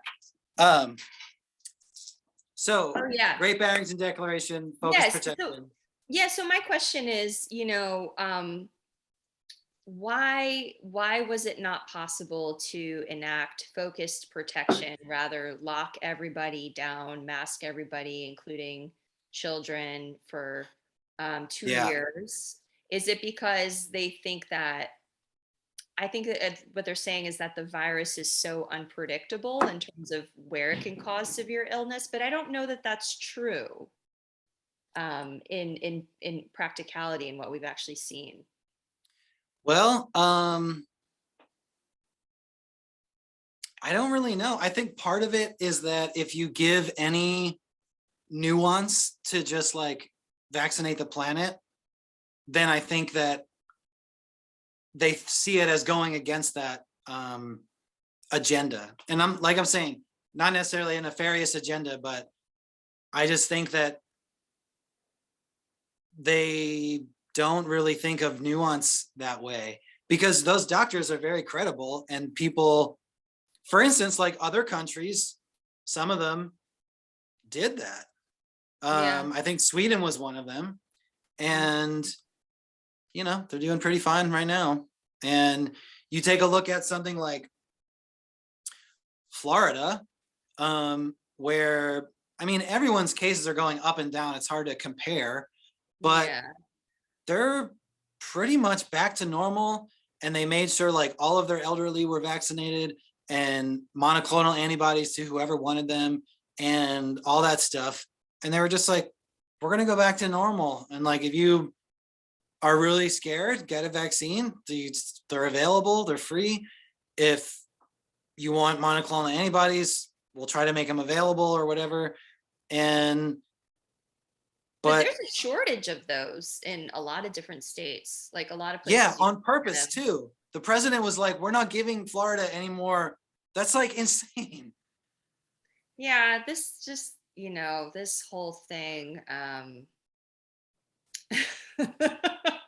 it's, yeah, it's like back to our original point about there being truth on many sides, Yeah. right? And, I think it comes back to, nonviolent communication and being able to have discussions with people without, you know, this word has been going around a lot, but dehumanizing or Yeah. degrading people, making them subpar. Like we're creating, Mhm. like how there was this like untouchables class that was being created, you know. Mhm.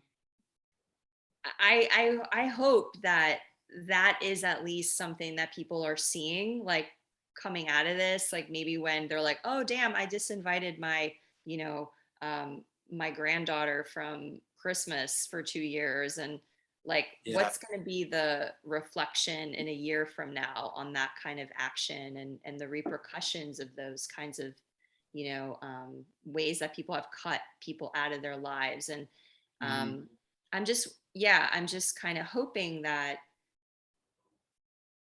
people remember, how dangerous this level of division is, and um, that we need to start to move away from Yeah.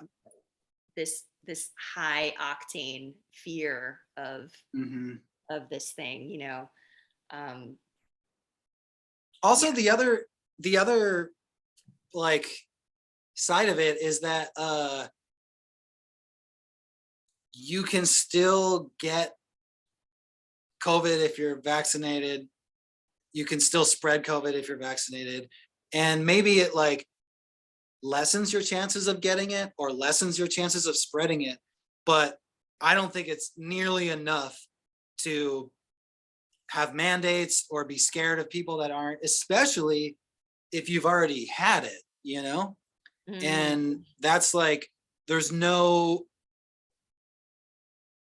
I don't see like some other countries are budging, but like, even though on the CDC website, according to their data, when they studied reinfection, people who had um, people who had COVID, unvaccinated people who had COVID were less likely to get COVID again mm, than someone who was vaccinated who hasn't had COVID. mm. And there's a clear chart and it So shows, then, if that's the case, then how can you say that you're less likely when you're vaccinated to spread it or to get it? Because you said that as well, right? Does it have to do with yeah, the but they're viral right. load? So they're saying so all of those narratives are based on vaccinated versus unvaccinated without any talk about Right. whether they've been Prior infected. infection. So they have it. So, but this study compared all the types of immunity, which is Mhm. vaccinated, no infection, vaccinated with infection, unvaccinated, no infection, unvaccinated with infection. And the common denominator of the best protection was already having COVID. And that's not to say that people should go out and try to get COVID, but if you've already had it, according to the CDC, you are safer to be around. And part of what you were saying about how damaging this is the damage is already done because I'll Yeah. bring that up or post about it. And like, I'm not posting like fucking freedomeagle.trump news. You know what I mean? This is like CDC information. Yeah. And people just don't, they either will try to combat it and say, well, it also said that if you got COVID and got a vaccine after that, then you get more protection. And when you look at the line, it's like such a stretch to say more because they're literally Right. identical lines. Right. And but they always have to throw that in there. Yeah. And Um, and there's so much potential risk to taking a vaccine to certain people. Like, yep, I know you were talking about the needle aspiration issue, and yep, I think they're probably at over 1 million adverse reactions, and what percentage of that is permanent, damage. Right. And so this is serious. Like, I think Yeah. that gets completely glossed over, that doesn't get talked about. And Yeah. it's like this whole like group of people who have had their lives completely thrown upside down, and Right. they're shamed for telling what's even happened to them, and Yeah. they're so it's just very yeah, it's very concerning, and it's very, Yeah. very bizarre. Yeah, I the thing essentially, the other really frustrating thing about this is that we're not looking at the root of the problem at all. Like, why did this pandemic happen to begin with? And I'm not like talking about like, all right, was it released from a lab? Like, will we ever know that? Will that information ever be shared with us? Probably not. Yeah. But there are lots of conclusions that we can come to in terms of why people are so ill right now. And it's just not just coronavirus, it's like autoimmune disease is at a Mhm. record high. Like, we are um, basically like, I think what's the word when you can't reproduce anymore? There's like human beings are Infertile. almost, what is it? Sterile. Yeah, people are they're essentially saying that, you know um men are becoming sterile practically. I don't know what the percentage is. There's been like a lot, really huge drop in terms of Yeah. um in terms of that. And we never have a discussion as people about the way we're living and how Mhm. crazy unhealthy it is, because we're ruled by corporations. And Mhm. if we had those discussions, that people would see that, you know this sort of corporate rule that we have happening, and there's corporate interests that are just, basically own the planet and are having things happen the way they're happening.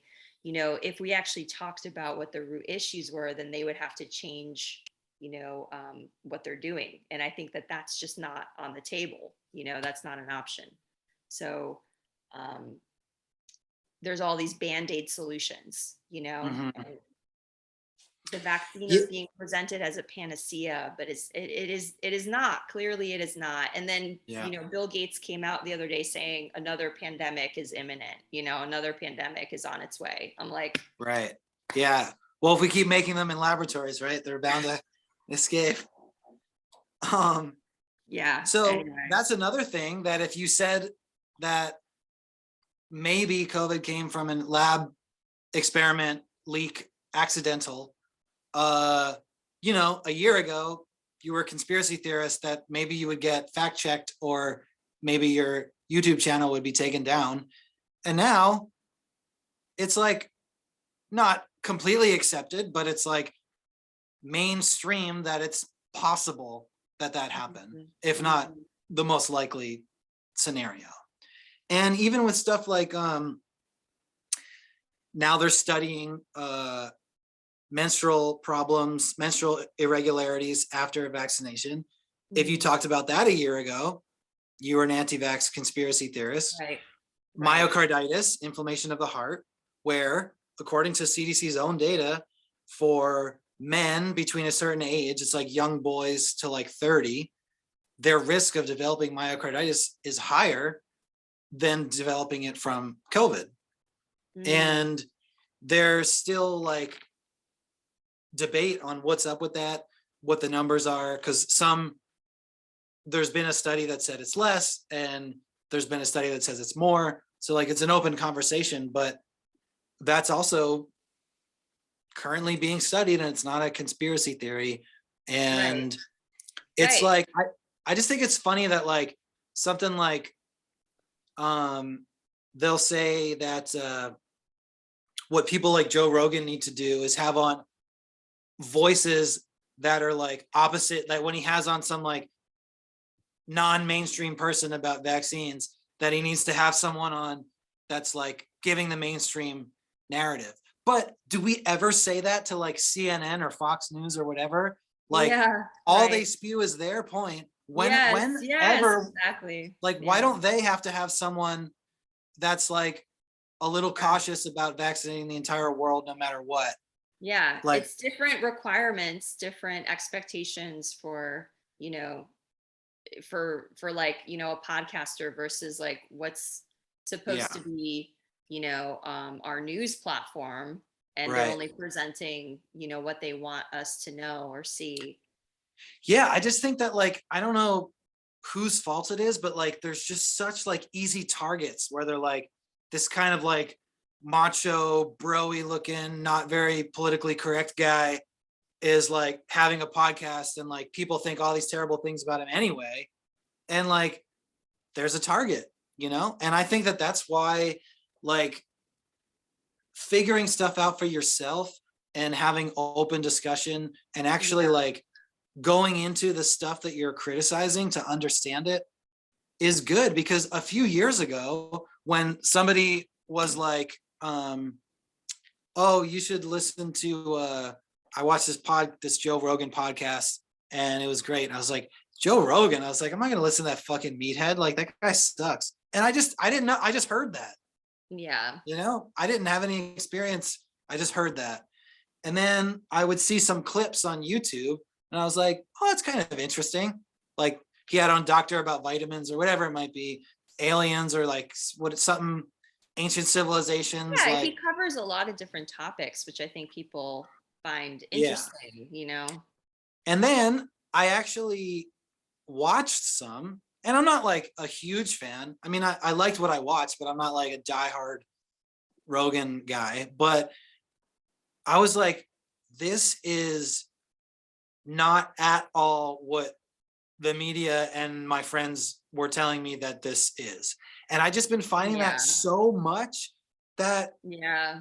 it's even like, even with something as scary as like conservatives or something, you know what I mean? Where like, if you actually like talk to them or actually like watch Yeah.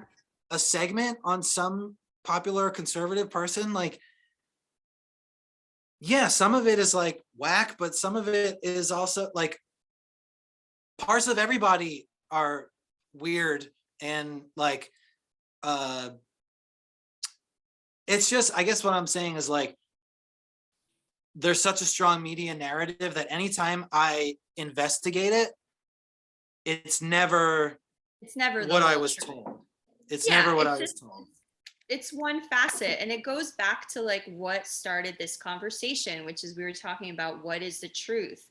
And it's really so much more complex and multi-dimensional than just this like one face. They're just showing us like one piece, one part Yeah. that's been like very curated and cherry picked, to kind of Hmm. create this sort of story. But also just going back to what you're talking about, where like, and this kind of what you were saying about um, how like information that comes out kind of like debunks like what was being said a while ago, and we learn new Hmm. information, um, and it sometimes like confirms things we intuited before, and we're like, Hmm. oh yeah, we knew this from the beginning, but like before we were called, you were a conspiracy theorist if you said this like before, but now Yeah. it's confirmed by more of the wider population. But it's like yeah, it's like these cascades of information come in. But it kind of reminds me of this old, I don't know what you would call it. It's not like a koan, it's like an old Buddhist story. I don't know if you've ever heard of it, but it's like all about this, monk who like lived in a village, and anytime something would happen in the village, like, so for example, like somebody would, make $100,000 or like make like a big amount of money, and like people would be like, wow, isn't this great, isn't this awesome? And this monk would always say, oh, we'll see. And then it ends up that the guy, goes out and he gambles away all his money and he loses it, and they're like, oh, isn't this awful, like look how terrible this is, and there's this huge reaction, and the monk is like, we'll see, we'll see. And it's like, I always think about that monk because it's like, that's how I've been approaching this pandemic. So I feel like people are like, oh my God, this, or like, oh my Yeah. God, that. And it's like, and then 3 weeks later, it changes and something else is like, something else happens and it's different. And maybe the thing you thought was bad was actually good. And, so it's like things like that are always happening. So I feel like it's important for us to step back and like stop reacting so quickly. Like Mhm. just step back and observe first, before you form an opinion, before you like disinvite your friend to Thanksgiving dinner, before you make these Mhm. things, you can take actions that are then really harmful and that will have consequences on your health, on your relationships. Mhm. And yeah, so I don't know. I always think about that story of like, we'll see, Yeah. And anytime they say something like, oh, you got to do this, you got to that. Well, we'll see. Let's see how it pans out. Yeah. Yeah, it is yeah, it's just really interesting that like I don't know if like the vax versus unvax thing is ever going to go away. I mean, I hope that most people are going to have some kind of immunity because most of us are going to get it. And a lot of people have already gotten the vaccine. So, like, between that and getting it, maybe in some time it won't really be that big of a deal. I feel like it's getting a little bit quieter, but with things getting better here in Portland, I thought that, Omicron is less, more contagious, but less deadly.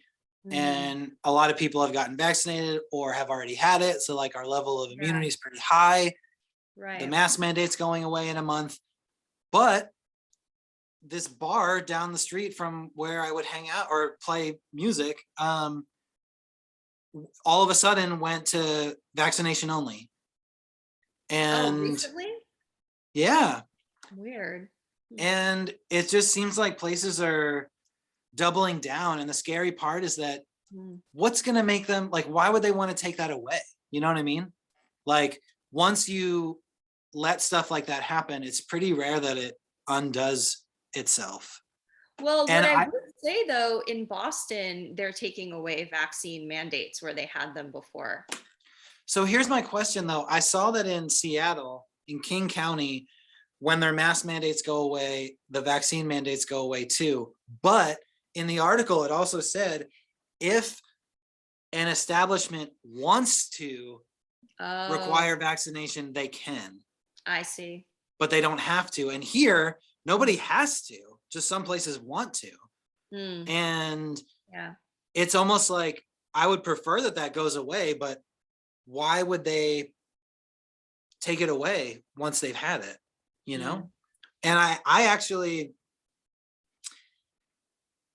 made an email with all of the studies on natural immunity from all the reputable sources like the CDC.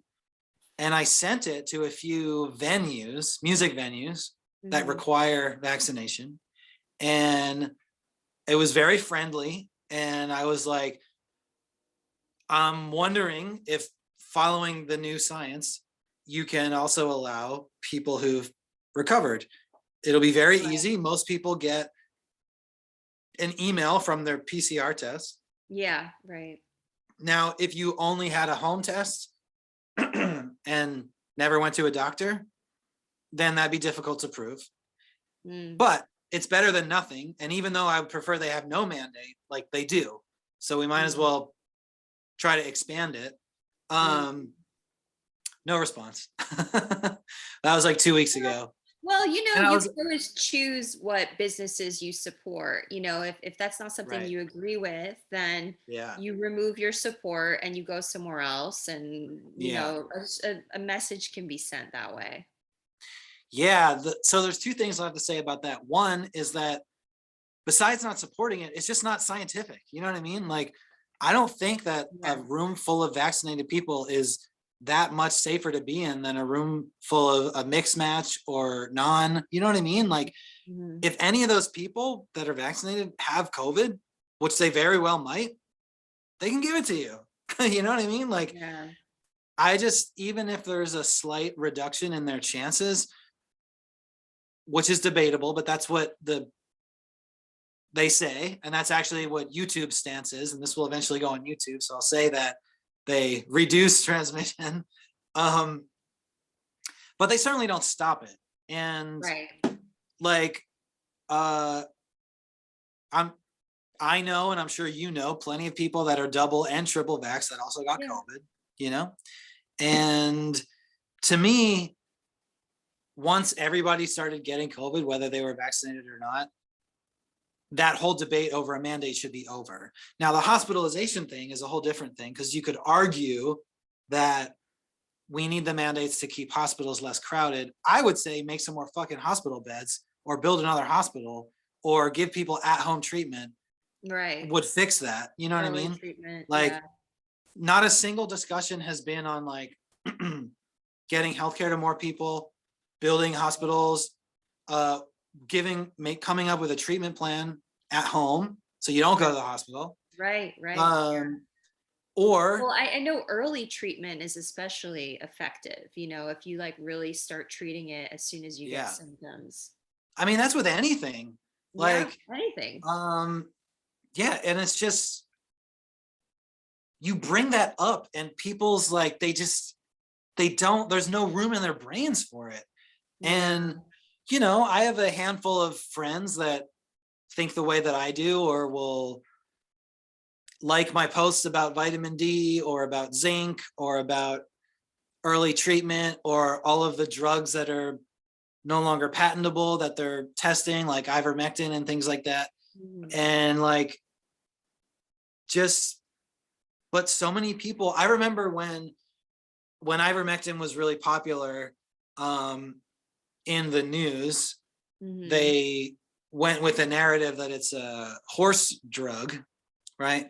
And I posted a study from the NIH about ivermectin in humans for COVID. Right. And I posted that, and I had more than one person say this, but one person messaged me and was like, "Hey man, I'm kind of concerned. Like, why are you promoting this horse paste?" And I mean, it was kind of a person I didn't really want to talk to, so I didn't respond, but I Yeah. was just like, you can't, some narratives are like too far gone. And unfortunately, I don't think the ivermectin horse paste narrative can ever be undone, And Mm. it's like whether or not it works for COVID or not is besides the point. It's Mhm. a renowned drug that's been around for a long time, and it saved lots and lots of people Right. from parasitic infections, and it won the Nobel Peace Prize in 2015 Right. for treating river blindness in like less fortunate countries than here. Mhm. And that to me is like, that's when I start to believe that maybe there is a little bit of a conspiracy of people, of whoever's in charge, to be like, this drug is cheap, widely available, Right. it can't be patented because it's out of patent, and maybe it works, maybe it doesn't, but we're just going to call it a horse dewormer. Which, there's a version of that is for horses. Yes. There's Yeah. also a version of aspirin that's for horses. Right. Right. In my last house, my roommate's cat was taking fucking Prozac. It said it on the bottle. What? Oh Yeah. God. And We which gotta is a get whole nother we gotta thing. get that cat on something Yeah. herbal. But the yeah, when it's just, oh my God. All right. And it's like, Well, I was just gonna say, yeah. like, if we had to like leave people with like one, you know, directive or like one message Yeah. around this pandemic that you feel like is really important for people to just like consider, or like Mhm. to hear, like Yeah. what do you think that is? Because we've done a far range of like talking about Yeah. many different aspects of this, but I'm curious, like right now, particularly, like what do you Right. think is important for people to know or to hear? Right. Well, I would say a couple things. One that I already touched on I is know like, it's hard I was to like, I've been waiting my entire life for this. Um, is like natural immunity is very real. yeah. And if you don't believe me, go to the CDC.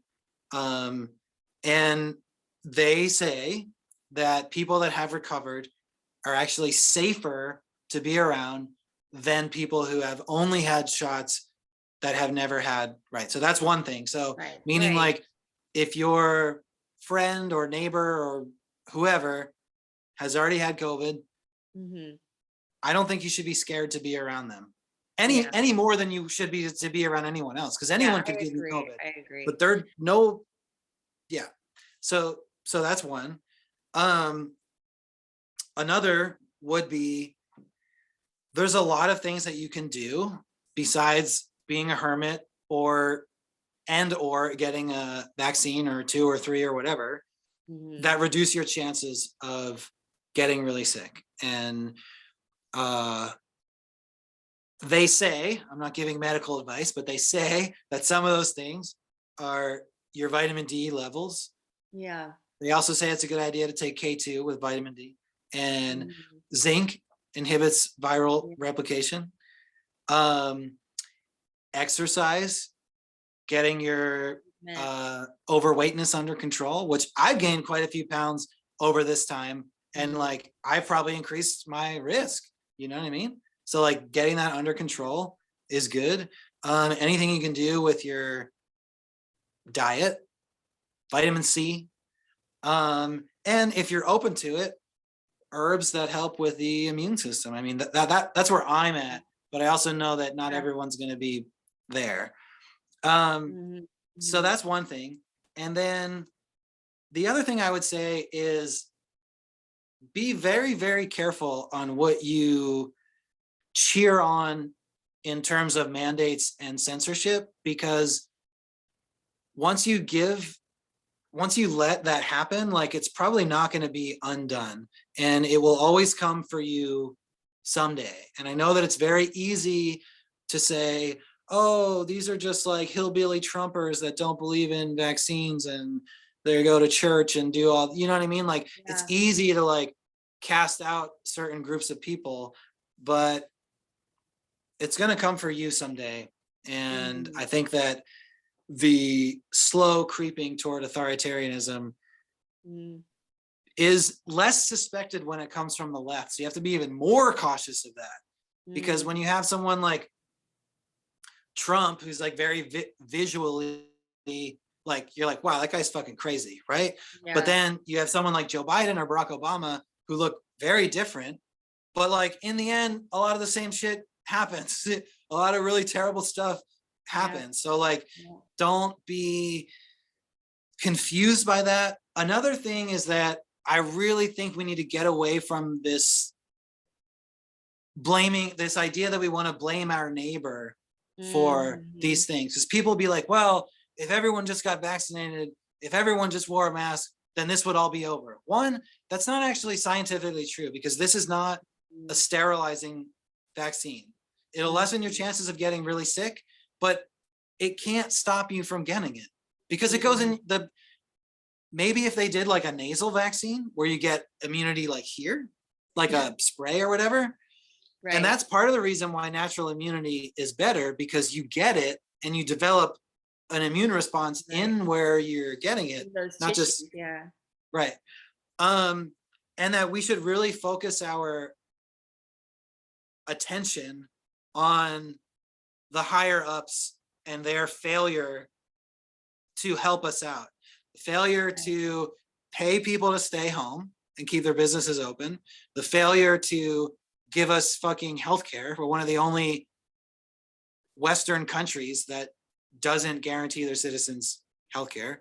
Right. Um, and not coming up with a treatment plan for citizens. Like, if you're worried about, like, the thing that tripped that I just think like blaming people that were scared to get a brand new vaccine for clogging up hospitals, it's just such a I don't think about it that way at all. Like, why wouldn't you be Yeah. like, yo, why are hospitals operating at max capacity like all the time? Like, have you ever been to an ER? You wait like 6 hours, no Yeah. pandemic.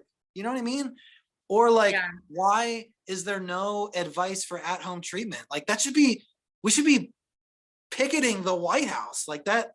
But instead, we're saying someone's an anti-vax idiot because they're like uncertain about getting a brand new medical treatment that hasn't been studied, and Pfizer says you can't see the data for 75 years. Like, you know, and I'm not even the kind of person that says the shot's going to kill you. You know what I mean? Like, I'm not on that train, but I'm just saying you can be like freaked out about stuff and not be, you can also be anti-mandate without being anti-vax. You know what I mean? Right. Like, Yeah.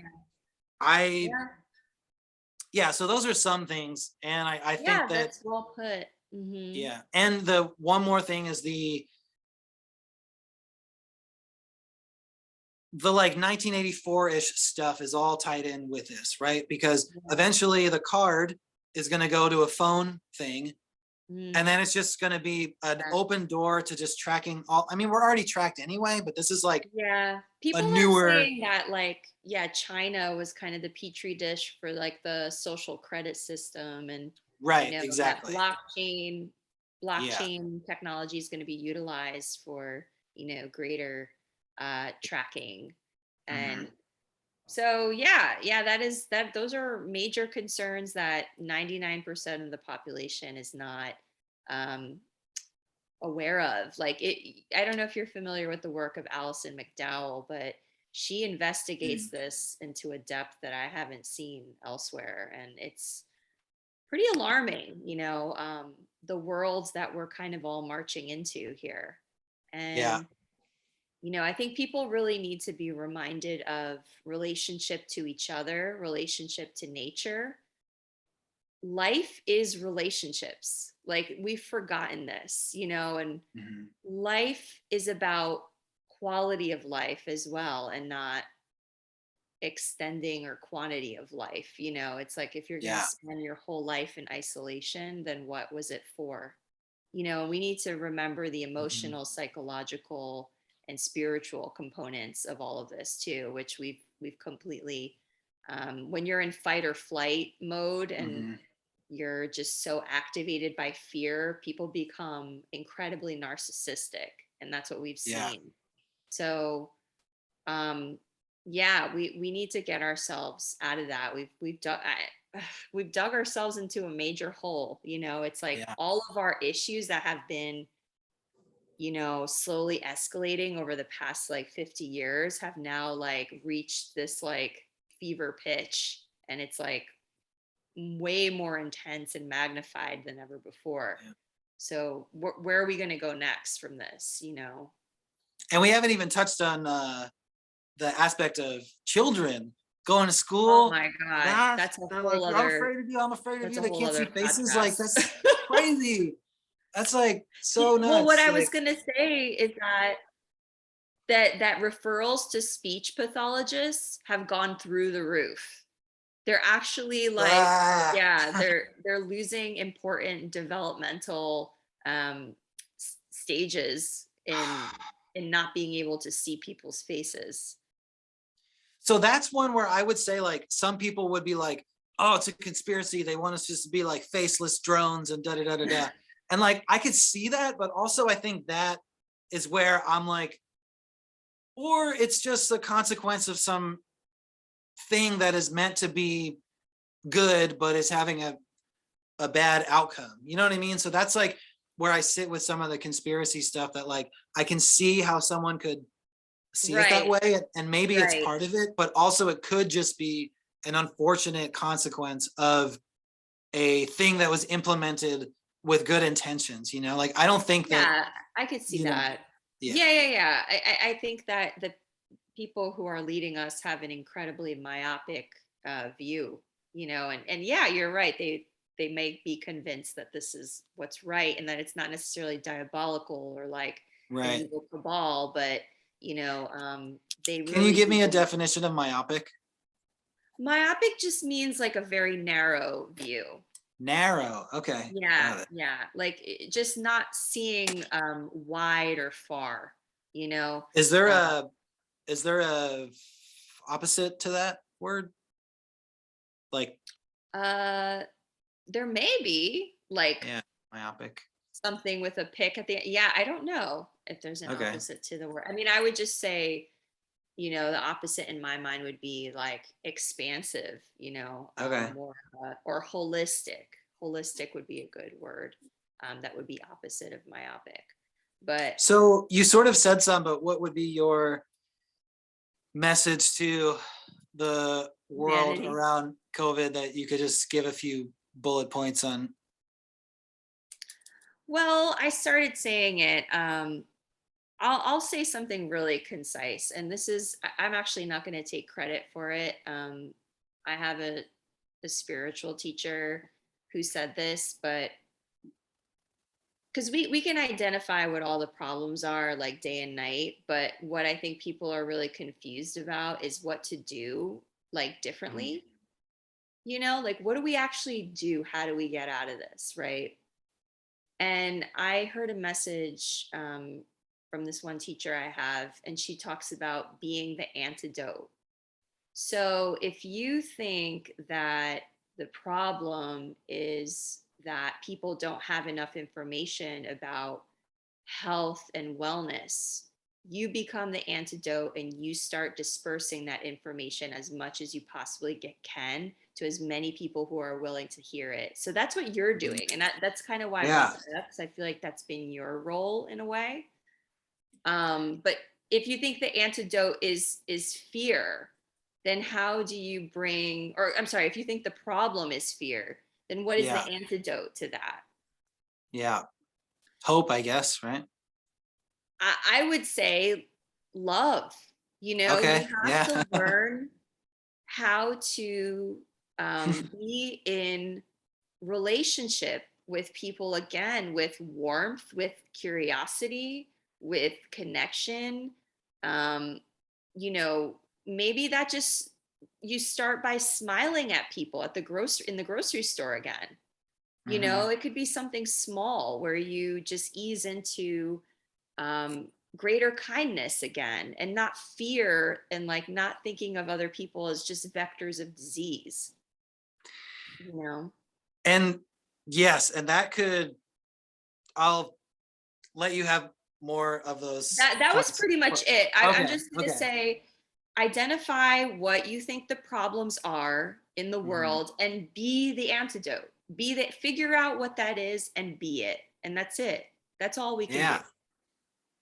Are you running for president? Can I vote for you or something? No, I will Jesus. never run for Yes. president. I Um, am not what I was opposed. gonna say was that the idea of seeing people as vectors of disease is like a very, very bad road, you know? Yeah. And that's happened in history and it doesn't end well.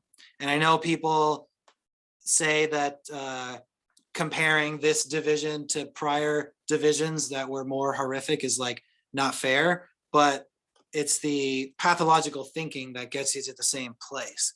And that's what we Yeah. should be wary of, you know? Yeah. Um, awesome. Well, I think that's maybe a good little tale end. Yes. Wow, that was Um, very far ranging. yeah.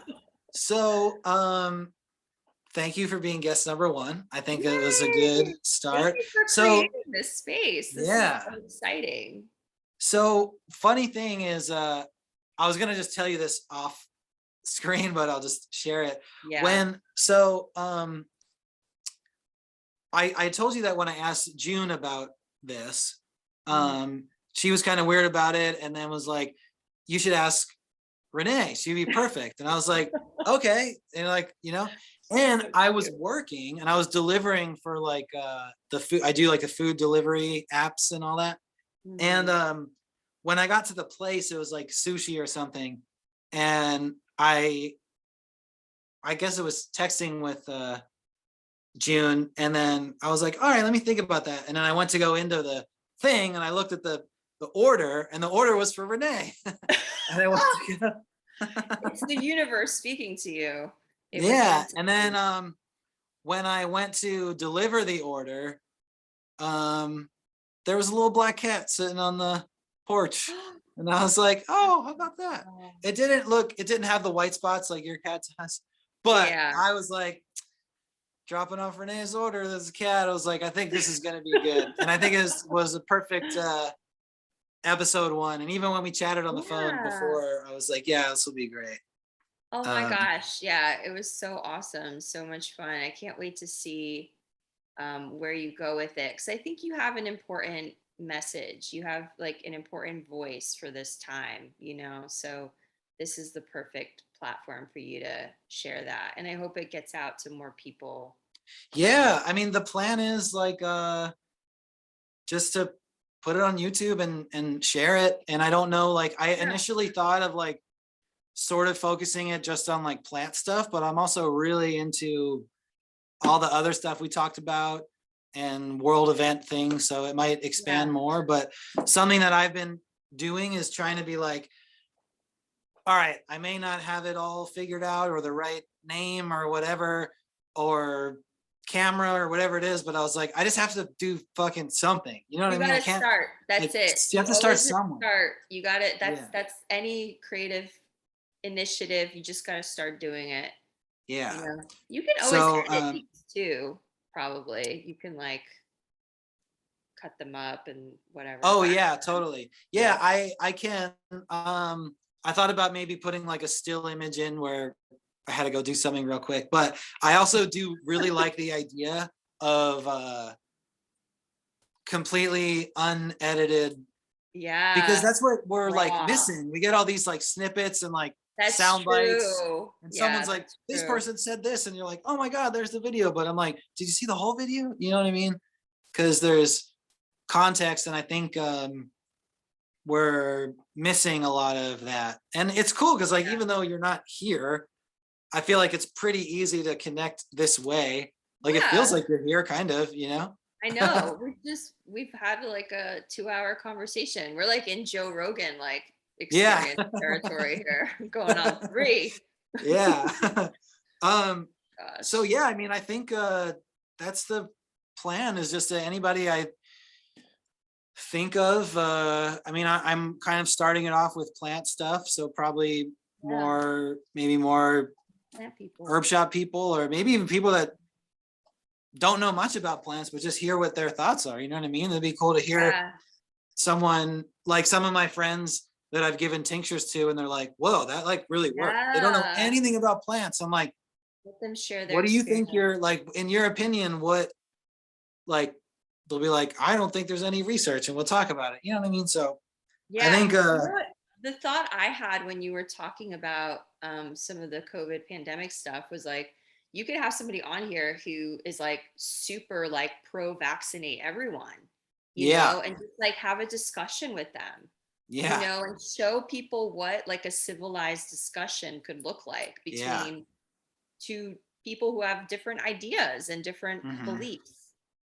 Yeah, I mean, I think that's like, it's That a might be little, tough. yeah. Well, no, But I mean, I think that I could do it. It's just whether yeah, um other people will be willing, because like yeah, sometimes you try to be clear and tell the truth and all that stuff, and like sometimes people can't meet you there, yeah, and you yeah. got to see. But what you were saying was to be the antidote, right? So I think that there's like, you're over here and I'm over there, and we're never getting in the middle. My entire life, that's made me feel awful, and I don't like it. So like, I don't want to, Mhm. I'd rather be an example. Yes. And I think Yeah. this will help, and it definitely expands the range of people I could talk to, because I could do it over the internet and Exactly. talk Yeah. to whoever. But I think they're, yeah, just like having conversations and letting people talk and seeing Mhm. what, I don't really have a Seeing whole lot what of comes it. up. Just See what what comes comes up. up. Mhm. Hmm. Awesome. So to round it out, do you are you anticipating part one of your book to be like out within like a year, or are you have Yeah, so I'm working with this incredible illustrator right now. She's actually in the Netherlands, Mhm. and we're going through each story and making these like beautiful magical watercolor illustrations. That's amazing. I wasn't even picturing images. That's Yeah, so cool. they're very specific images for each one. And there's 6 stories. There's lavender, hoke, cedar, peat, go-to cola, and oh, I'm missing one. But yeah, so for the first, it's just going to be 6, and then I'm going to have a call for entries. So I want people to share with me their story. I have a couple people in mind that I already want to include their. I would love to include your story, by the way, in a future Do it. edition. Yeah. You And have it's going to my be like permission. beautifully illustrated, made with all like compostable paper, like really like Cool. beautiful limited edition art book. So Yeah. yeah, it'll probably be ready in definitely this year, in a couple months. We need to Yeah. finish up like the art direction, but if you can include the link to the sign up form, I have Yeah, send it to absolutely. you later, but it's renefidz.com/listen to the plants, and you can Okay. sign up for my email list, and I'll email everyone when I have a call for submissions and when the book is actually out and available for purchase. But I'll probably have it for sale in like local herb shops, and so Cool. that it gets to the it's it's not for everyone, but Yeah. it is when it's for the right people, like Yeah. it will really land like for certain people. So yeah, that's Yeah. Okay. that's So the yeah, plan. you can send me that, or I guess I have the link for that. Yeah, And then is I'll there provide it. a specific link for the email list or just That's the oh, same link. Yeah, it's same right link. there. Okay. Yeah. I'll just put that in the description of the video and Yay. send people your way. Awesome. Um awesome. I think this was great. Yeah. Thank you, Mark. Yeah, I'll Thank you have for to. creating this space. This is Yeah, thank you awesome. for. Yeah, this was like, I think, best case scenario, episode number 1. This is great. Yay. Amazing. um, It's called cool. What? HerbCast, right? Or are we Yeah, still working on that name? I think so. Yeah, that's what Okay. it's not taken, and that's kind of what popped into my head. Yeah. And but who knows? But yeah, so far this is HerbCast episode number 1. HerbCast episode number 1 wrapped up. Awesome. All right. Signing off. Great to see you. All I'll talk to you right. soon. Bye.